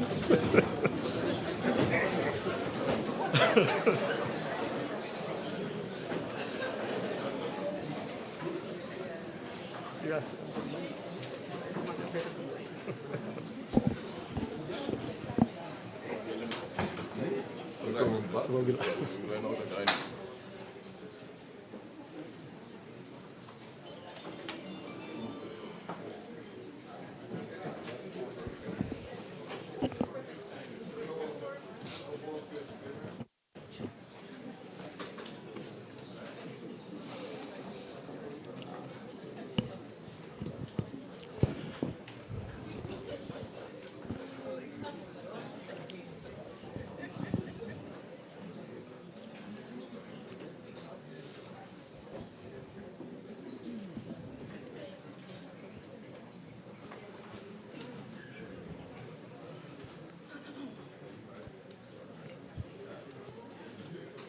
We'll now have the departure of the Honorable Congresswoman Stacey E. Plaskett.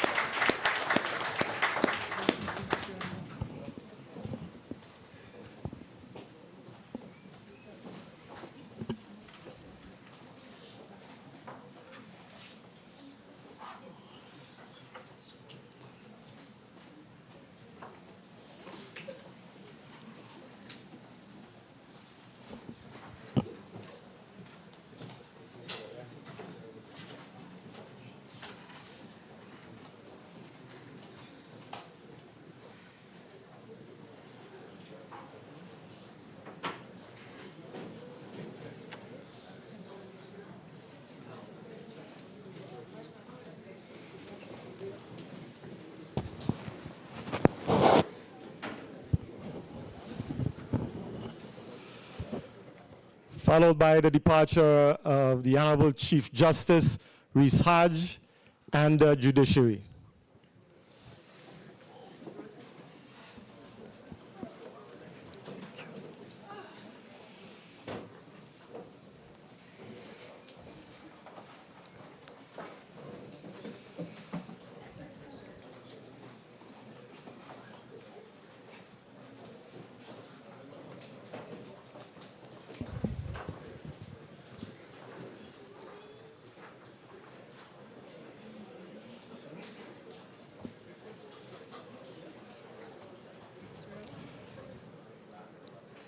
Followed by Chief of Staff Kevin Williams.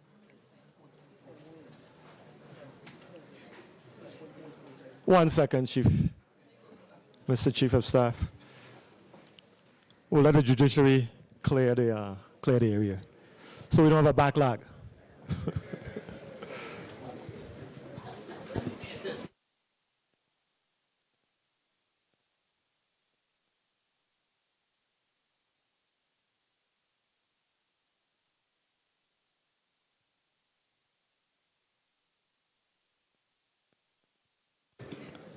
You'll have to sit with us for another 10 minutes as the governor clears the area downstairs.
Thanks for your patience. Chief of Staff Kevin Williams and the Governor's Cabinet, you are free to depart.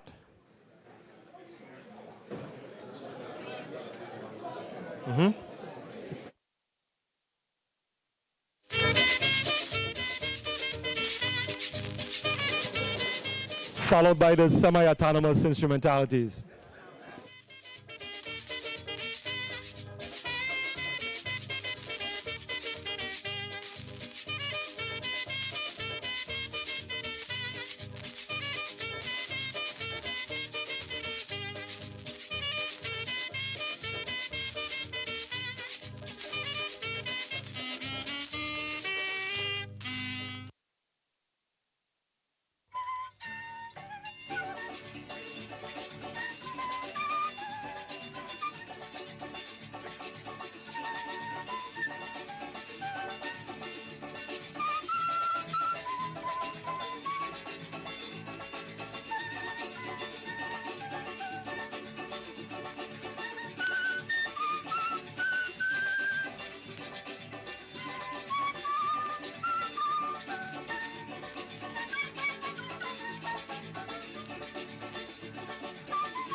Thank you very much, ladies and gentlemen. The legislative session of January 12th, 2026, continued on January 26th, 2026, is now adjourned.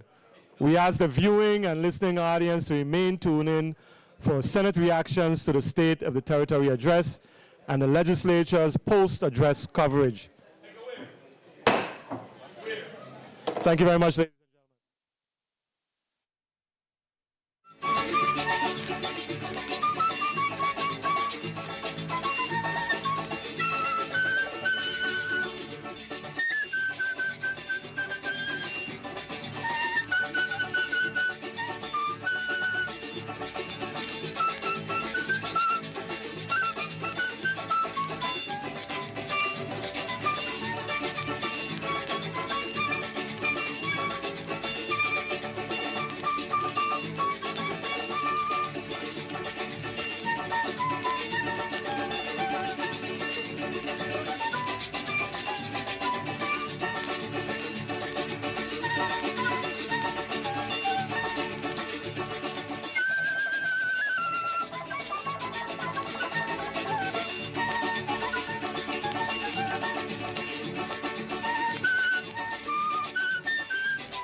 I count in 5.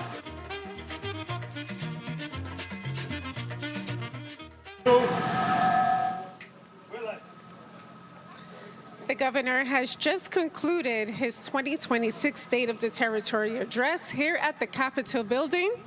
He touched on various topics from wages and infrastructure to the economy to travel and tourism. But now we are transitioning into Senate reactions. And our very own Alvin Baptiste will conduct the first interview with the president of the 36th Legislature, Milton Potter. Thank you, Africa. Senator Potter, Senate President. I don't even know where to start. You know, sometimes I don't feel like, you know, this is last lap. You know, when the last lap, everything's supposed to get heightened, you know. But like always, I feel like there's some stuff that we missed in his speech. Education. Let's start with education. How you feel about your thoughts about him and education? Well, definitely. First, I want to just give the governor credit. Governor, public service is really a noble calling of the highest order, and he has served in the capacity of the chief executive of the U.S. Virgin Islands for the last 7 years. Yes. So you must give him credit for that. His speech was fairly long. He warned us in advance that it was going to be a long speech. A couple things that I would have liked to have heard, specifically in the area of education. He spoke about the Arthur Richards School being built. I think one of the first schools to be built since the destruction of the hurricanes in 2017. But I would have liked to have heard a little more about the interim steps. What do we do in the interim while these schools are being Need to built? maintain and all of the stuff that's going on, right? Yes, and we have schools in both districts. I know BCB, for example, Lockhart School, some of the aging schools that he mentioned. What is the interim plan for our young people? You know, I think the conditions of a school impacts a child's ability to learn. So kudos for the fact that we are going to have world-class schools down the line, but I would have liked to have heard the more strategic plan as to what are we going to be doing between now and the time that we have new schools delivered. So I know your background is human resources. So a lot of the conversations on the ground is, you know, we don't really feel, we hear about billions and billions of dollars, but we don't really feel it. So what that conversation is like, as far as infrastructure is concerned? Well, I know as far as infrastructure is concerned, the governor highlighted the fact that he has obligated his team, and ODR chief has obligated some $25 billion already. So that is basically saying it is in the bag as far as future use of those funds to rebuild our territory. But I would like to know specifically where we are with specific projects, the entities that have gotten the contracts, what are the specific time frames for doing the deliverables, so that people in the Virgin Islands who've been waiting since 2017 can actually begin to see and understand in a tangible manner where we are and the steps and the milestones that are going to be achieved as we move towards actually rebuilding our disseminated infrastructure here throughout the territory of schools, our hospitals, our roads. These are the normal conversations, right? Yes. So what do you feel, my last question to you is, what do you feel he's leaving for the next generation of governors, or where we at right now? Well, I think the next chief executive will definitely inherit the full rebuilding of this territory. That is the new administration, whoever that is, will actually play a huge role in the actual execution of some of the contracts that we've just entered into. So that will fall, squarely on the shoulders of the new administration. Issues like finding the talent, the skilled labor to execute these jobs. Issues like finding housing to, when you have these hundreds, if not thousands of persons here in the territory doing the rebuilding, where are we going to put them? So those are some of the specific issues that perhaps the new administration will be faced with. Thank you, Senator, for sitting with me. Thank you, Alwyn. Senate President. I appreciate it. Africa, right to you. Thank you. And joining me is Senator Kenneth L. Gittens, our Vice President. How are you tonight? I am blessed, and yourself? So let's get into the nitty-gritty. The governor stated that the theme is anchored in progress. Why or why not? What are your thoughts on that? Well, you know, when I heard that, the first thing that came to mind was my motto that with progress comes change. And you know that we as a people don't embrace change too well. And while the governor said we're anchored in progress, the progress is a bit slow in my estimation. What do you think he can do to speed things up? Well, because he spoke quite confidently tonight. You know, and that he did. So I made some notes, and I compared what he spoke about back in 2019 in his first State of the Territory address when it came to health care. And one of the things that he promised was that he pledged to prioritize the rebuild of the Territory's hospital, both Roy Lester Snyder Hospital and the Governor Wang F. Louis Hospital on St. Croix. 7 years later, we haven't seen anything, any groundbreaking to the extent where we could see that in the next couple of years we will see a new hospital. If you can rate the progress, anchored in progress from 1 to 10, 1 being the lowest and 10 being the highest, how would you rate it? In giving my honesty, I will have to say a 4 to 5. You know, also I was looking at what he talked about with education. You know, I thought I would really hear more on some of these topics. And with education, again, back in 2019, and he spoke about the career and technical education and, you know, moving it forward and moving education forward.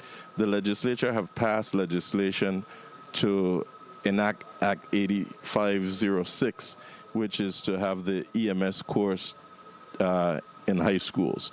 To date, over a year, we have not seen the implementation of this. You know, so it's a bit disappointing to that end. And very quickly, was there anything in the governor's speech that you would have liked him to address tonight? Well, I would have liked him to address a bit more on public safety as well as it pertains to the camera systems that they stated were going to be in place.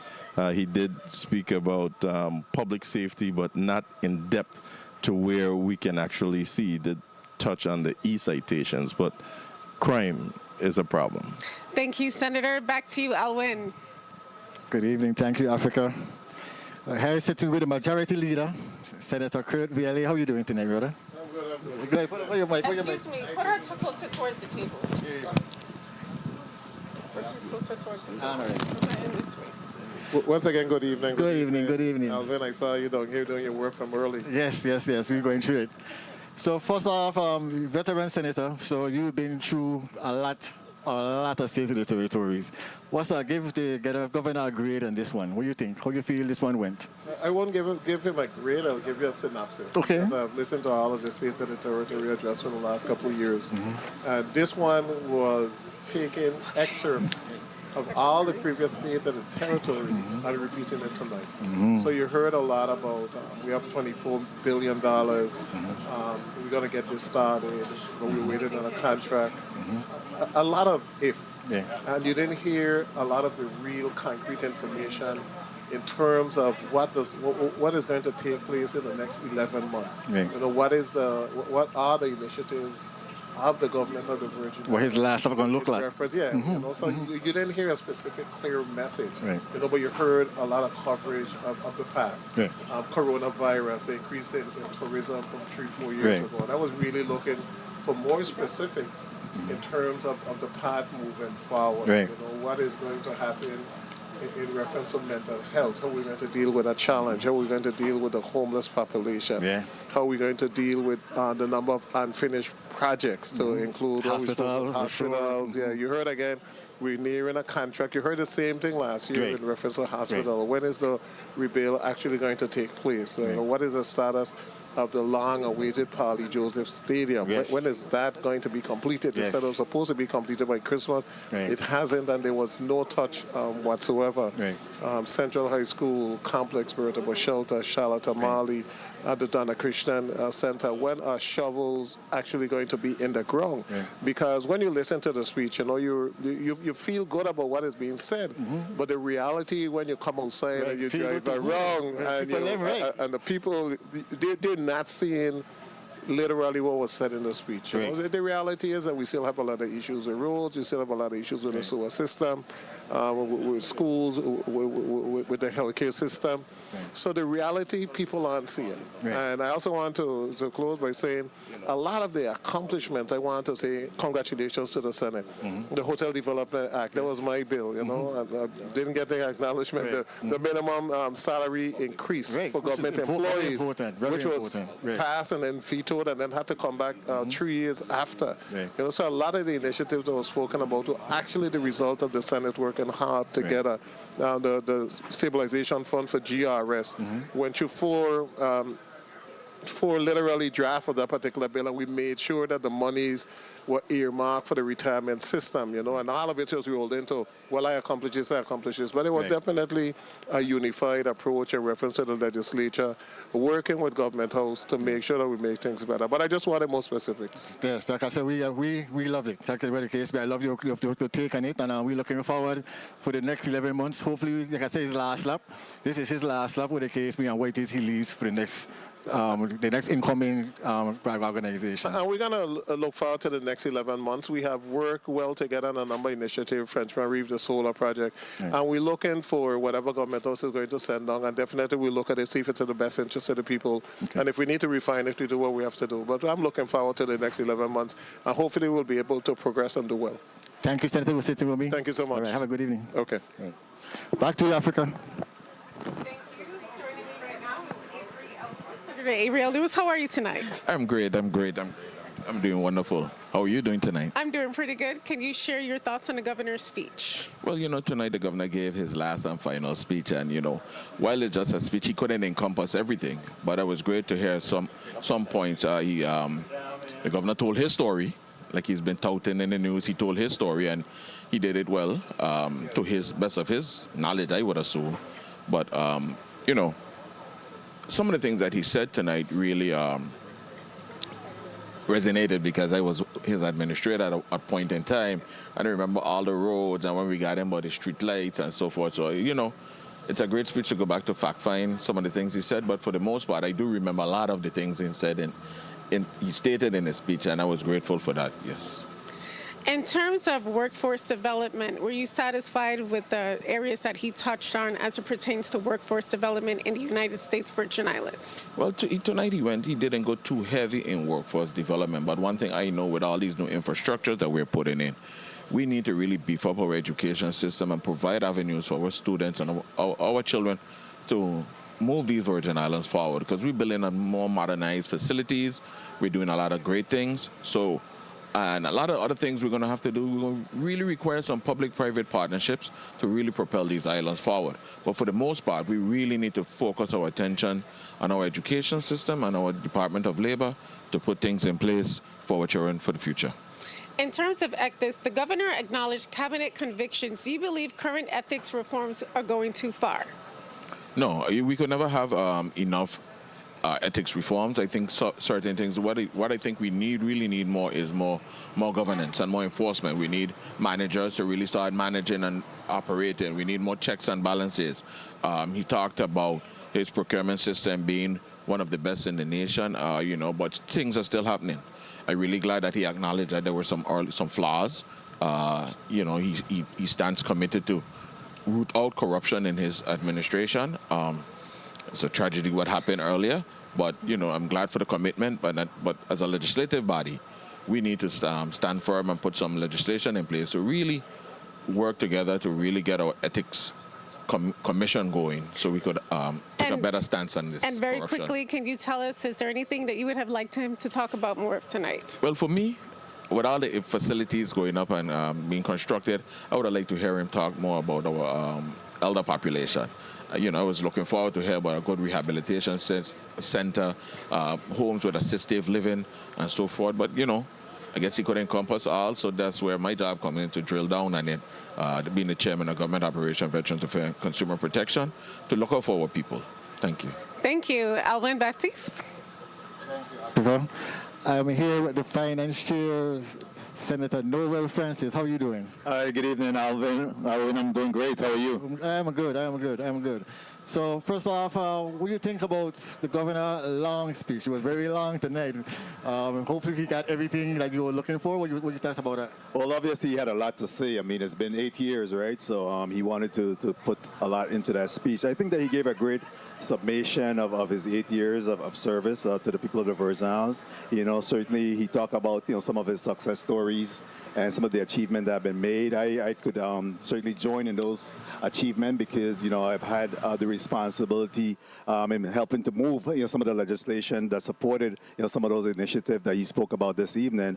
But he also was honest about some of the challenges that he was experiencing there, and really just forecast how important it is for us to be able to address those challenges moving forward. So I believe that he had a lot to say. Hopefully he got everything out. For me, I think that there was still some issues in terms of mental health and behavioral health that continue to plague us. That is something that I've really been advocating for us to be able to address. I wish that we had heard a little bit more about that. Our healthcare system continue to be challenged. He touched on some of the challenges experienced by our healthcare system, and I believe that collectively we really have to work towards bringing some semblance of order to our healthcare and really create quality healthcare. And as a finance chair, we have, when you're here, we have $20 billion. When people on the street hear that, that sounds like cash money, but realistically, it's not really cash that you could just go and dip in. So how about the infrastructure and how it is we're moving with that? Well, certainly, we hear about, I think it's like about $20 billion that he has remaining, and certainly that is not cash money, right. But certainly a lot of that money requires us to be able to expend the money and then be reimbursed. Right. This body has continued to support by providing a line of credit that will be able to allow for some of these capital projects to be able to move forward. We increased that at one point up to from $100 million to at least $200 million, okay. Understanding that a lot of these bundles that you spoke about, the $1 million budget bundles, will require some additional funding. But it's critical that we're able to ensure that the vendors are paid in a timely fashion, and we provided a line of credit that to be able to support that. When we receive the money reimbursed from the federal government, we're able to pay that down. Okay. He spoke about a $70 million reserve fund. That once the administration leaves, that they'll have $70 million in our coffers. Yeah. I'm not sure where that is at, but certainly that is something that I'll be interested to follow in my responsibility as the chair of budget appropriations and finance, right. Because we want to make sure, yes, that there is a reserve, but certainly that we're able to identify what our reserve, where it is, and certainly to make sure that we're earmarking that for some specific purpose moving forward. Before I let you go, last year we touched on it, the South Shore Trade Zone. What's your final thoughts on the South Shore Trade Zone? Did he mention it? Did he? Well, he talked about the Ghana delegation that's here, the Taiwanese that's here as well. And a lot of it is really about technology, the call centers, the social enterprise zone will allow for some of that to occur. I believe that is a strong economic driver as we move forward, as we develop. That's legislation that I moved and sponsored and was supported by my colleagues because we truly believe that that's the way to go. It will allow for revenues to come into our coffers, but more importantly, that will be able to allow for employment to occur. Right. So it's really pivotal. I think that we're starting to see some inroads in terms of the South Shore Trade Zone. And I'm sure that we'll hear a lot more about that in the near future, especially in light of having the Ghana delegation here as well as the Taiwanese delegation here. Thank you, Senator, for sitting with me. I appreciate your time. Thank you. Thank you. I appreciate you as well. Back to you, Africa. Thank you. Joining me is Senator Collar J. Joseph. How are you tonight? I am wonderful. How are you doing, Miss Harrigan? I'm doing well. What do you think about the governor's speech? I thought he was very energized. He was upbeat. He really laid out the accomplishments of the Brian Roach administration. One of the things that I really have to salute him on is managing the pandemic very well, and also salute him and his team on, making sure that we put out that lifeline for GRS, as well as, giving the legislature its due accolades and knowing that we work in partnership just to move our islands forward. And we do love our islands, and it is demonstrated in our dedication and our work as public servants. Where do you believe the legislature and the executive branch work well together, and where they did not? I think we worked well together with GRS. I think we worked well together with COVID, with the merger of VI, Fire and Emergency Services, even with the Clinton E-Phipps racetrack, we work well with each other. I think where we have a little bit of a challenge, for me, is where we're looking at the cash flow issues and being able to see that level of transparency so that the legislature can actually see the money and where it's being spent and how it's being spent. We still have challenges with our vendors being paid. I come from a background in working for the Virgin Islands Housing Authority, and we were committed to paying our vendors within 30 days after an approved invoice, and that's not the case. I think one of the things that he pointed out, and I really think is a great idea, is for us to really put out that referendum to talk to our people and see what their position is with the 1% increase that's going towards health. Health is critical. I mean, we have health. WAPA is a critical area as well. And so we want to be able to grow the economy. And in order to do that, Ms. Harrigan, we need to have reliable and affordable energy. So that's one of the things that we want to really focus on. And hopefully... So let me interject. So ultimately, how do you think history will judge this administration from a legislative standpoint? I think they made some critical inroads, but we still have work to be done. Inroads in securing billions of dollars in disaster recovery. This is unprecedented. ARPA funding, unprecedented. And so, but we still have a lot of work to do. It's going to take all of us to get this work done. I'm committed, I'm energized, revved up, and ready to do this work and continue to do this work because I really enjoy serving our people. Thank you. Back to you, Alvin. Thank you, Africa. I'm here sitting with the one and only Senator Franklin Johnson. How are you doing tonight, sir? Good evening. How are you doing? Good evening to the people of this territory. I am well. So first of all, what do you think about this long speech? I think 7 years. What's your thoughts? Before I get into the speech, I definitely want to acknowledge the union folks that have been out there today that were petitioning. Mm-hmm. And I'm a little disappointed that they secure the area and make sure that they even come closer. Right. And in the governor's speech, he talked about freedom of speech and allowing people to express themselves. Right. So I'm a little disappointed in that. Some of the contractors, hospitals said that they are 5 years without contract. Right. Some doctors 8 years without contract. And he spoke about these type of things. Right. The governor was very upbeat.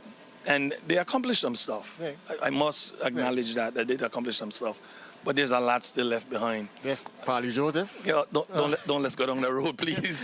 Yeah, we gotta talk about Paulie Joseph. We gotta talk about the racetrack. Let's talk. Well, in his last State of the Territory, he said that Paulie Joseph would have been finished December. Mm-hmm. I remember going down there with the governor and other colleagues, and they said it's going to finish December. Right. The last time I spoke to him, when we had a meeting with him, it's now gone to June. Right.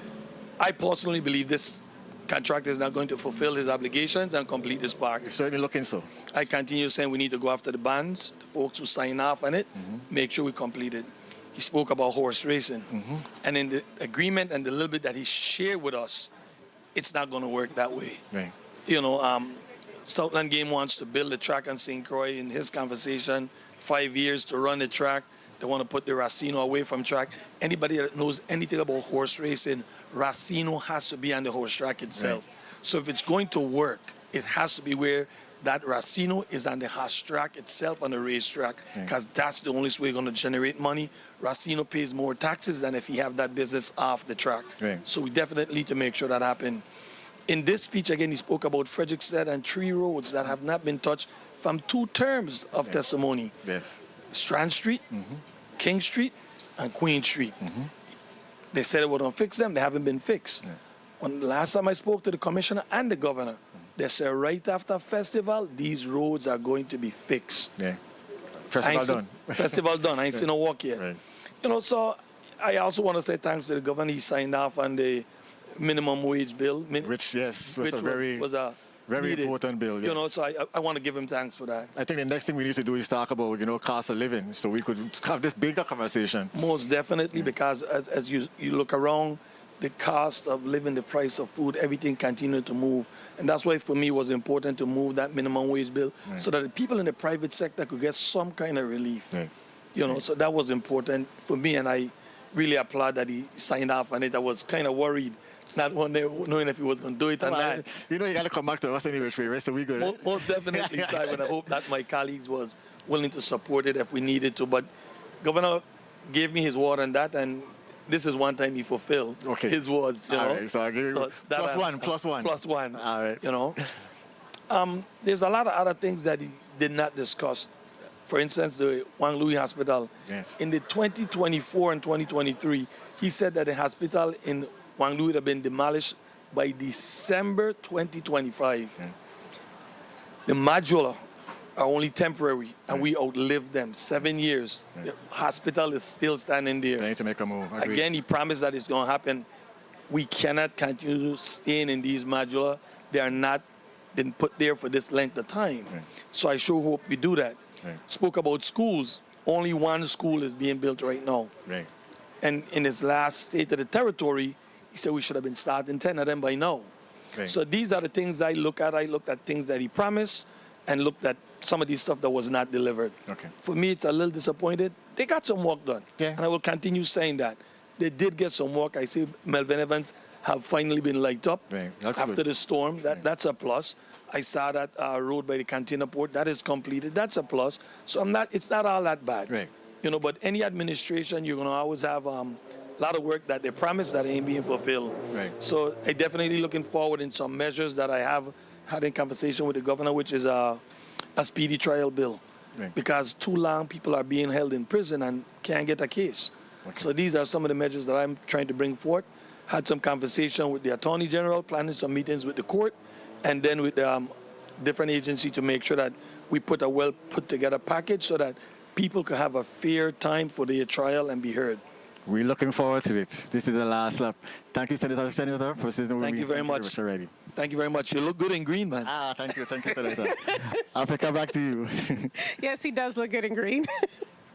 Joining me is Senator Angel Bocas, Senator at large, of course.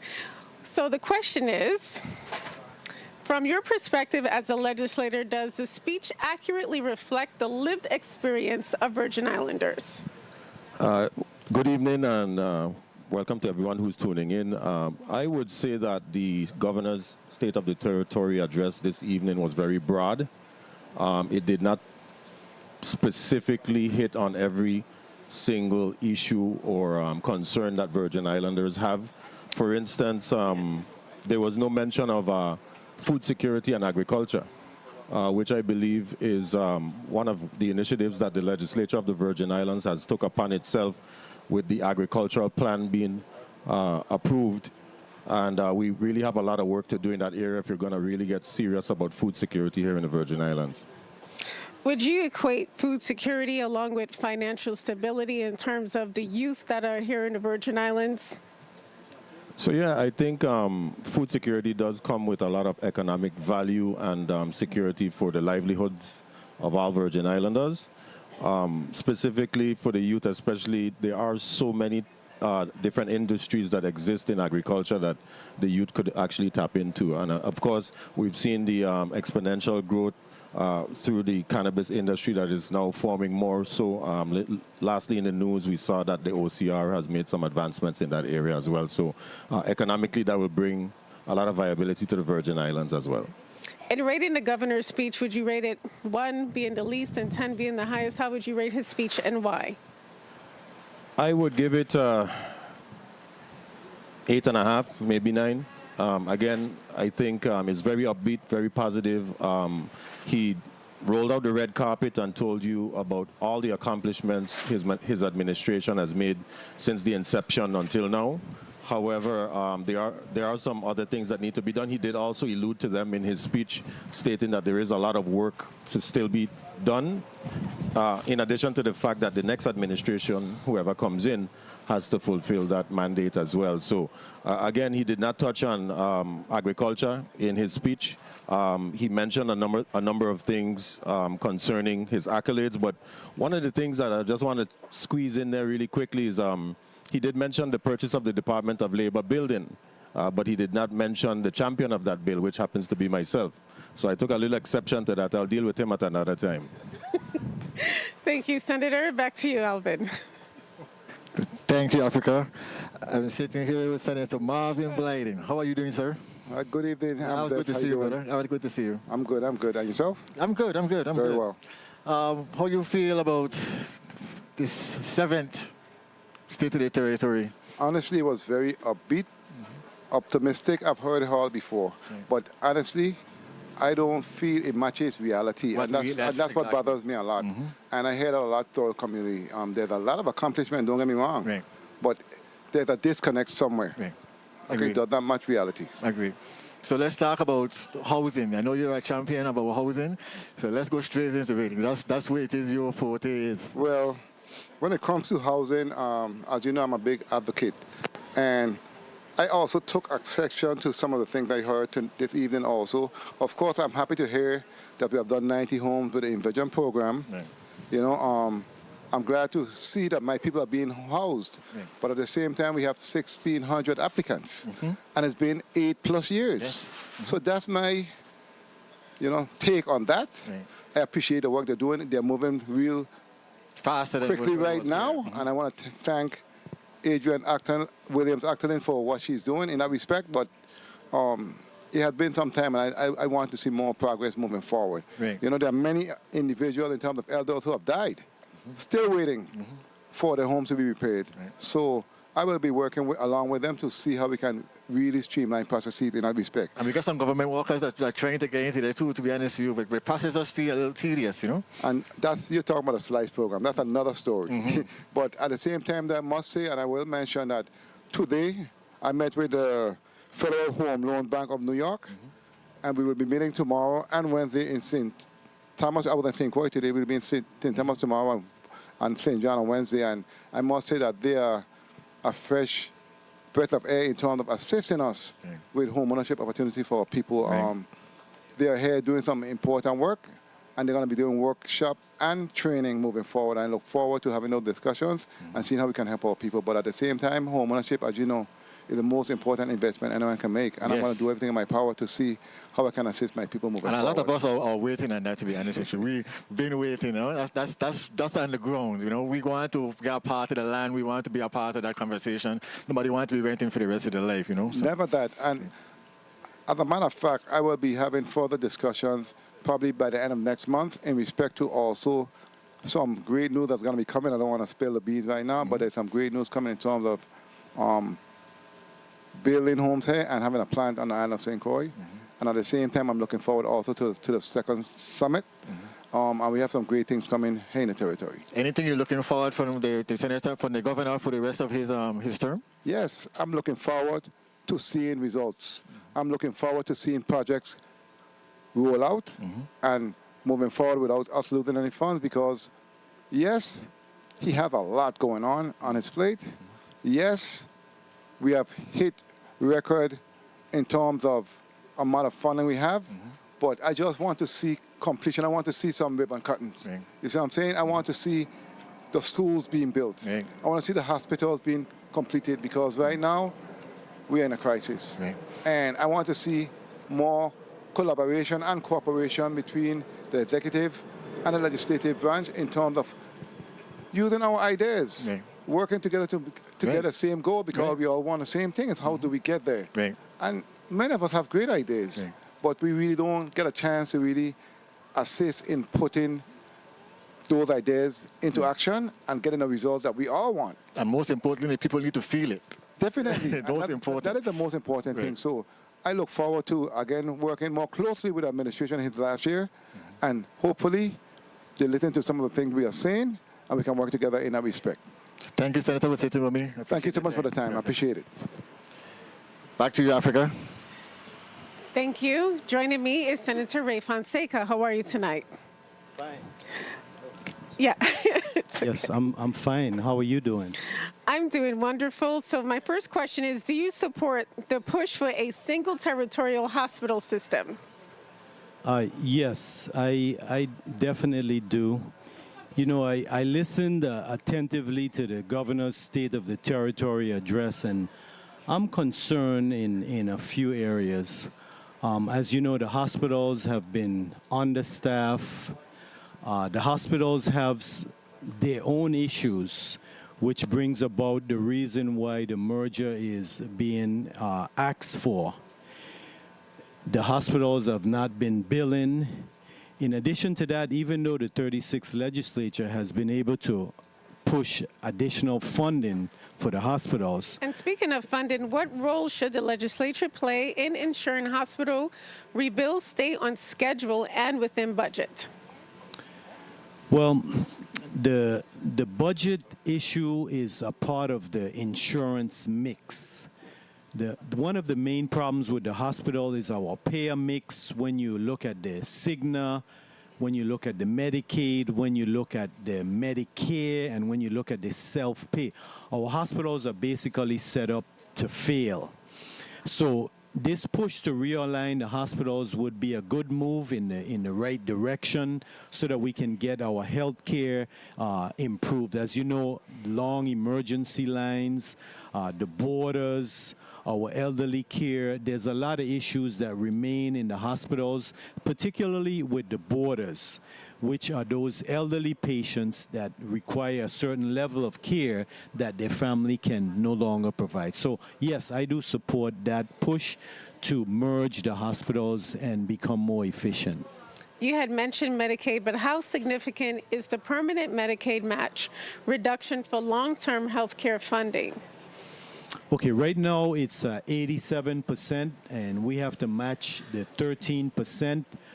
It's better than it was in the past, but compared to other states, it's a stretch. Particularly, Medicaid payments are not reimbursed timely. And of course, you know, the hospitals being on a tight budget, they need to have the Medicaid payments. So we have a bill in the next hearing, we're going to address revising the Medicaid state plan. That's a very important item for the Medicaid to assist the hospitals.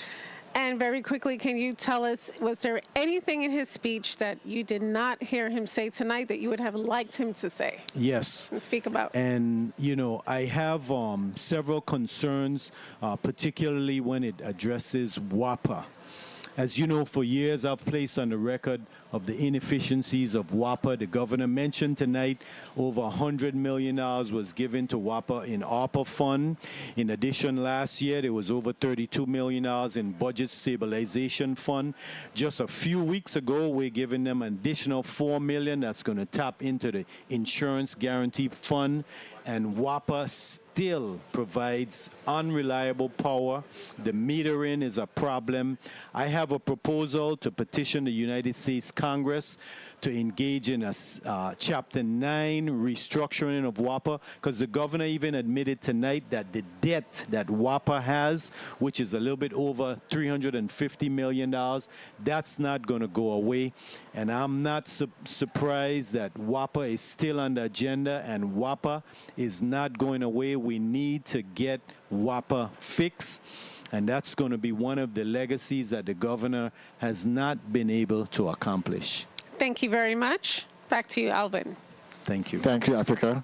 I'm sitting here with Francis Heiliger. Senator, how are you doing this evening? I am wonderful, and yourself? I am good. I am good. So you should be considered a veteran senator, one, and then you've been with the legislature for a while. So you've been through the state of the territory. Yes, this is my sixth one. So what do you think about this one compared to the? To the other? Yes.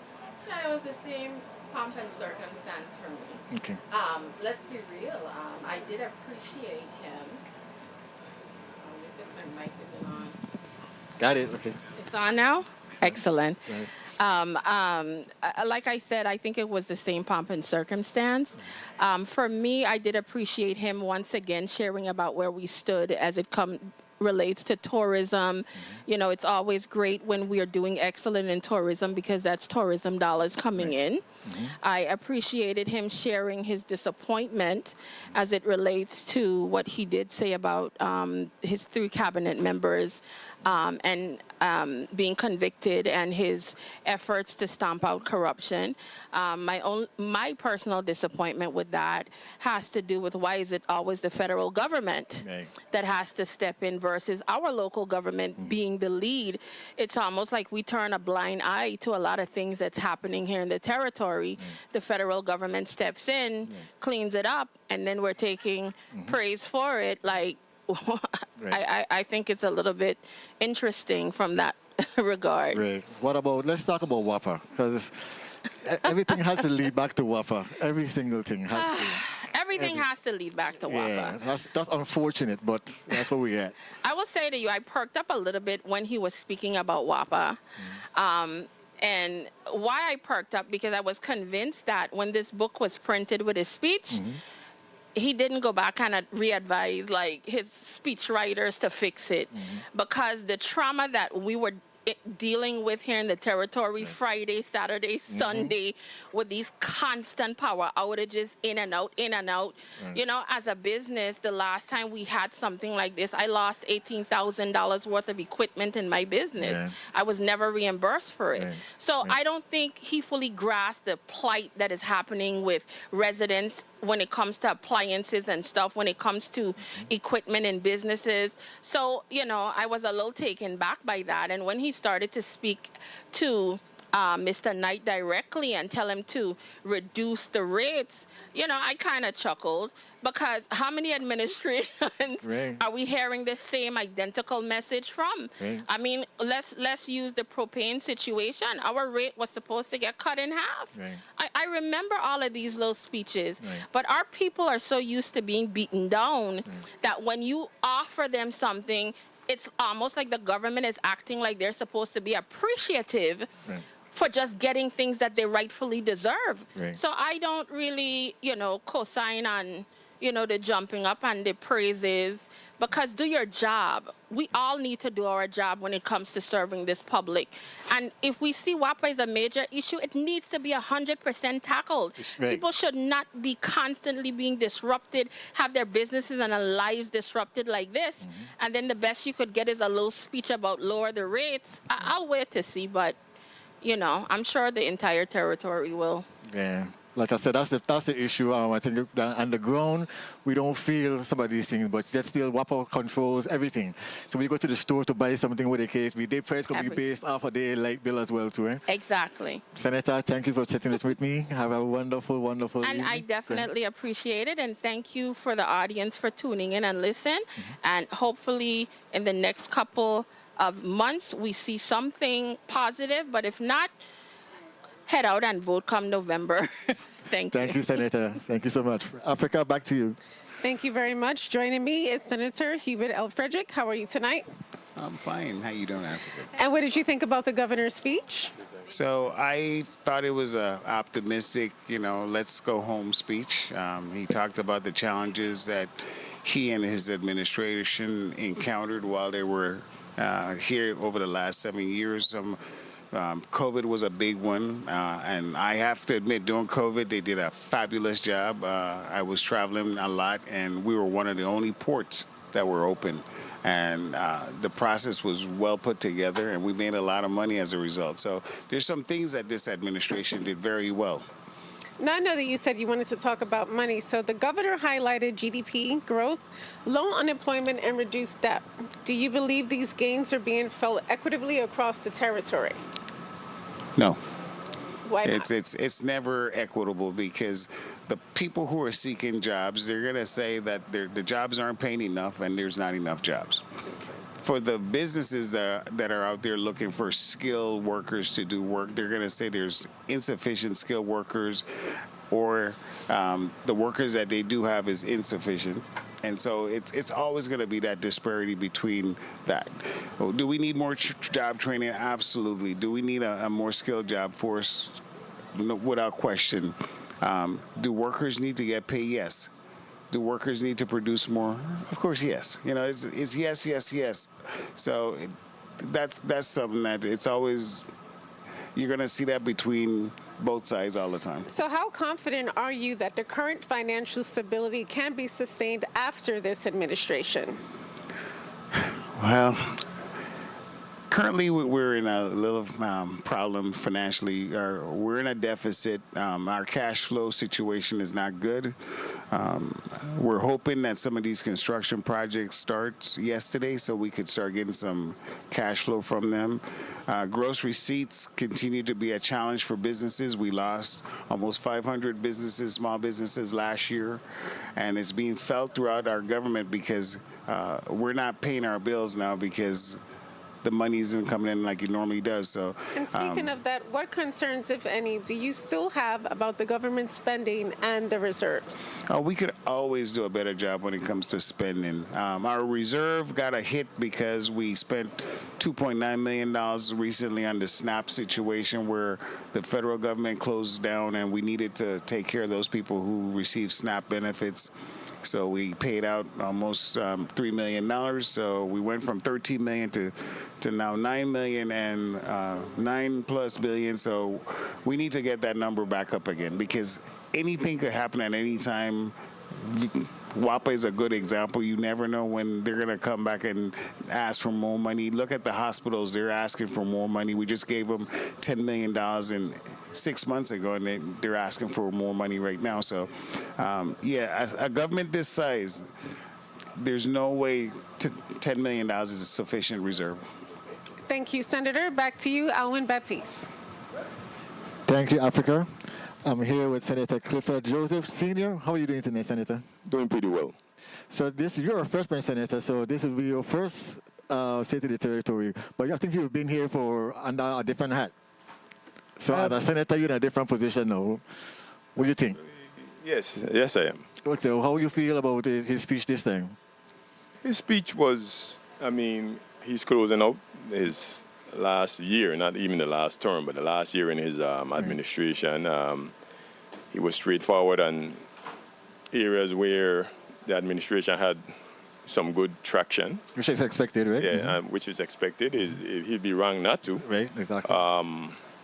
But in some other instances, I think we just miss. I think we miss clearly on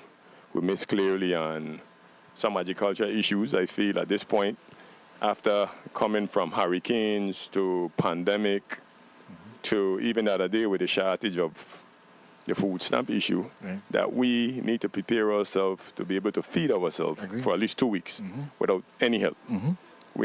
That's what we need to grow to, and that's a start. Again, since you were leaving stuff for the next administration, I think whoever will be the next should be listening to this clearly because it's very important. We can't survive without food, so I feel that it's important for us to prepare ourselves or start to prepare within the agriculture department and even if it's a backyard planting, to make sure that we could produce enough for us to be self-sufficient at least for 2 weeks. Right.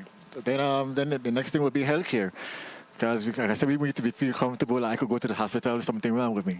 And don't have to be thinking about flying out and all that different stuff. So, I was happy to hear about the cancer treatment here on St. Thomas, but on Wang Louis, I heard no timeline as far as actually if we're going to start to break down, we're going to break down. If you visit the modular today and you're walking in there, if you're going to the emergency room side, you got soft spot. Right. I guess in clearance as far as them putting it there, so being a 7-year factor. Right. Here it is, we're going in, and that modular will actually stand in prior to going in effect. So we already passed the 7-year mark on it. Great, great. And then the last thing of definitely homeland security, so crime. How did he touch on that? How do you feel about that?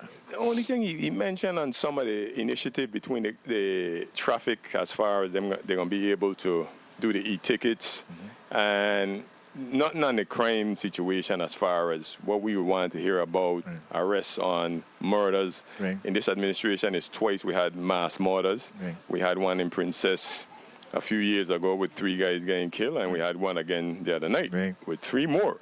So, I mean, we heard nothing. I mean, I've heard, going back to some of the governors in the past, when we have those kind of situations, everything shut down, no can or no lightering, and somebody's being picked up. I ain't seen that kind of action. Okay, Senator, thank you for your time. I appreciate you. And we're looking forward. What do you think, Mark, let me ask you, what do you think about the vast remaining months of his thing? What are you looking forward for? Well, anything you could look forward for? Well, one thing he mentioned on that I know I'm working on already, I'm the author for the incinerator, because FEMA itself told us that we're not going to be able to burn open. So now I do have I went on a trip that they invited me from Waste Management. I was only senator there, and I came back, and I am drafting a piece of legislation to have the incinerator device in place to burn the green waste. Okay, we look forward to it. All right? Thank you, Senator, for sitting with me. Good. Thank you. All right. Back to you, Africa. Thank you, Elwin. So joining me is our delegate to Congress, and Stacey E. Plaskett. How are you? I'm well. How are you doing this evening? I'm doing well. So let's get into the federal funding. Sure. With $25 billion in federal recovery funds obligated, how much has been fully expended versus still under contract? Right. Well, I think we heard the governor say that we have about $8 billion under contract. And we know that we have some really large projects that are coming online.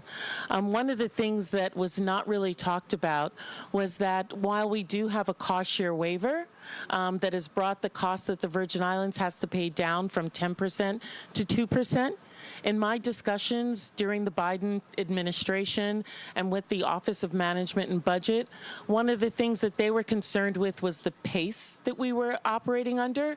And so within that cost share waiver, that waiver is only good for 10 years. We're in near year 9. And so we're going to have to really move aggressively in getting these under being utilized so that that cost share waiver does not escalate back to the 10% and we have that amount to pay. And so in order to do that, there are things that we in the territory need to be engaged in. We need to be engaged in employment to make sure that we have the workforce that's going to be able to do that. And that workforce right now, while we have a low unemployment rate, we know that we have an even larger number of young people, particularly, who are not even looking for work. So they're not included in that unemployment rate. And speaking of that, how is the government ensuring transparency and preventing mismanagement as projects move into execution? Well, I think that, you've heard the governor say that they have a very aggressive and rigorous procurement process. I believe that that's so, but I think that there need to be continual oversight. That's the legislature's job, our local legislature, to ensure that there are continual checks in of that to make sure that we're utilizing that money properly, and also just generally engaging the community, letting people know, okay, this is when the project is going to begin, this is when we expect it to end, having charrettes, town halls with people on a regular basis, because we are basing a lot of who we are in the Virgin Islands on these projects moving forward. And very quickly, what happens to ongoing recovery projects if federal oversight requirements change? Well, a lot of that is kind of baked into the contracts and things that are there now. But I think that we need to be concerned that, as we've seen in other areas in this administration, meaning the Trump administration, if money is not utilized, it can be clawed back. The president has done rescission packages where he's tried to take money away that's not being utilized. And so I think we have to present a plan that shows that we're utilizing the money in a really effective manner. Thank you very much. Thank you. Back to you.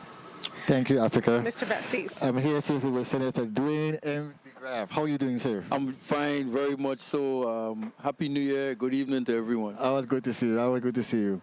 So let's talk. You're a veteran senator. You've been through this state of the territory for a while. How you think the governor did?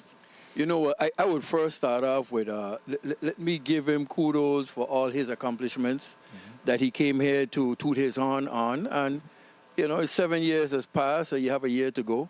But again, when we leave this fine institution here, the legislature, and you get on the roads and you drive around, you walk around, you see the place dark in the night, you see the roads bad, the reality sets in that I don't know how you're going to get from $8 billion to $25 billion to build our schools, to build our hospitals, and to accomplish many of these things. You talk about all of this building and there's no workforce. So, again, it's an amazing accomplishment that he have put out, but reality, I don't believe we can have it happen yet. What about our seniors? Let's talk about our seniors. Well, again, he didn't mention anything about the seniors. And for me, I proposed $20 million of the Jeffrey Epstein money to put $10 million towards building a senior facility on St. Croix and $10 million toward building a facility on St. Thomas. That bill, was held. It didn't move forward. But again, I still want to know how much money we have in Jeffrey Epstein monies. I want to know how much money we have left in the line of credit. These are the things I want to hear, because if we talk in the next administration taking over, we're not talking they taking over in 4 years. We're talking they taking over in a couple of months. So for our territory not to be far behind, we need to jump on these issues. It's a little 1% that he mentioned in total for 15 years for income tax, or totally, vehemently disagree. No way. We ain't taxing the people them no more, nothing else. Let's do what we need to do, spend the money that we need to do to generate additional revenue. When we spend all these federal monies, it will infuse the territory so good that it will generate its own funding source for us. But the people need to feel it. The people need to feel it and see it. We can't just be hearing, that's like somebody telling you, I get $20 million, but you just, I don't mean really nothing. Exactly. We got to really feel it. And you have to get down to the lowest level of the people, the smallest man to the top man. Just not the people on the top need to feed. Everybody needs to feed. Senator Graf, thank you for sitting with us. The pleasure is mine. Thank you very much. Have a good evening. All right, have a good evening. All right. Back to you, Africa. Well, this was quite an evening. Oh, yes, it was. Yes, it was. Yes, it was. Actually, it was exciting. Actually, so much to look forward to in this next a couple of months, and then we still have another administration, like we said earlier. This time next year, we're going to have a new administration, and the truth we see, what will happen? What do you think, Jamal? Yeah, like I said, this is one exciting one. There are lots of issues in the territory, and I think, everyone has their different ways of feeling about it. I don't think there's probably no right or wrong way to think about this. But we live in, so we're going through. We live in. As we bring the Senate reactions to a close, based on the interviews that were conducted tonight, senators want to see take action, plans into results. They want transparency. They want a little bit feel more. What's going on. We need to feel it. We're hearing all this money floating around the place, but it's not coming down to the little man. They want the Virgin Islanders to truly live the Virgin Islands experience. Like I said, I did like the speech. Like I said, the tone was good, but like I said, we live in a reality. It was optimistic. We live in the reality. So we have 11 months to go. Hopefully we get some stuff done. We get some more houses. We get a better grasp of our healthcare system. Road and infrastructure improvements. Infrastructure. The hospital. Like I said, you want to be comfortable to get to the hospital and know they're going to take care of me without any kind of discourse. So that's important. Looking forward to it. What do you think, Jamal? I'm sharing a lot of the same sentiments that you have. People want the right to. They want the right to feel comfortable. They want the right to say, hey, something goes wrong with me, God forbid, I'll be able to go to the hospital. They want their nice houses. Overall, they just want the opportunity to live. Quality of life. They want a good quality of life. Yeah. That's right. That is right. Thank you so much for tuning in to Legit TV. and for, sticking this out with us. You guys watched the State of the Territory address delivered by Governor Albert Bryan. Then you stayed with us as well for the Senate reactions with Alan and Jamal and I. We appreciate your time. Thank you for watching that Legit TV. And have a good night. Have a wonderful evening.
is a typical courtroom scene.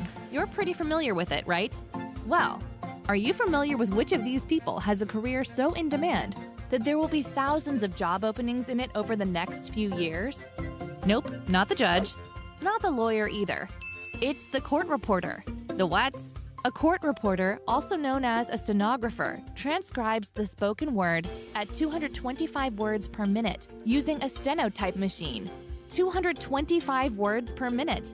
Stenographers provide verbatim transcripts and real-time captioning from exciting venues like courtrooms, schools, sports stadiums, and even home.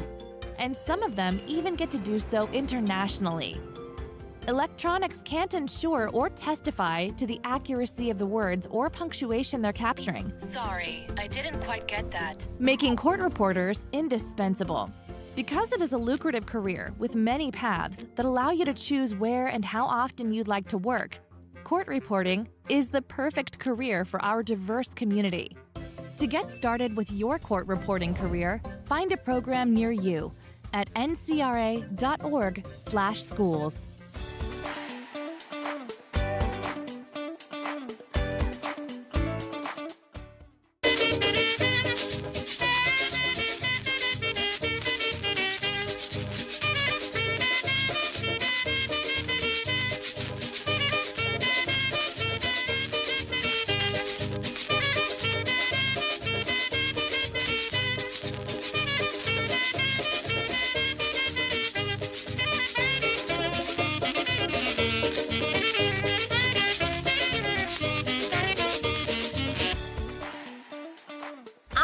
I'm a stenographer. For more information about this amazing profession, call us today at the Virgin Islands Legislature Office of Legislative Reporters, 340-774-0880, or email us at reporters@legvi.org.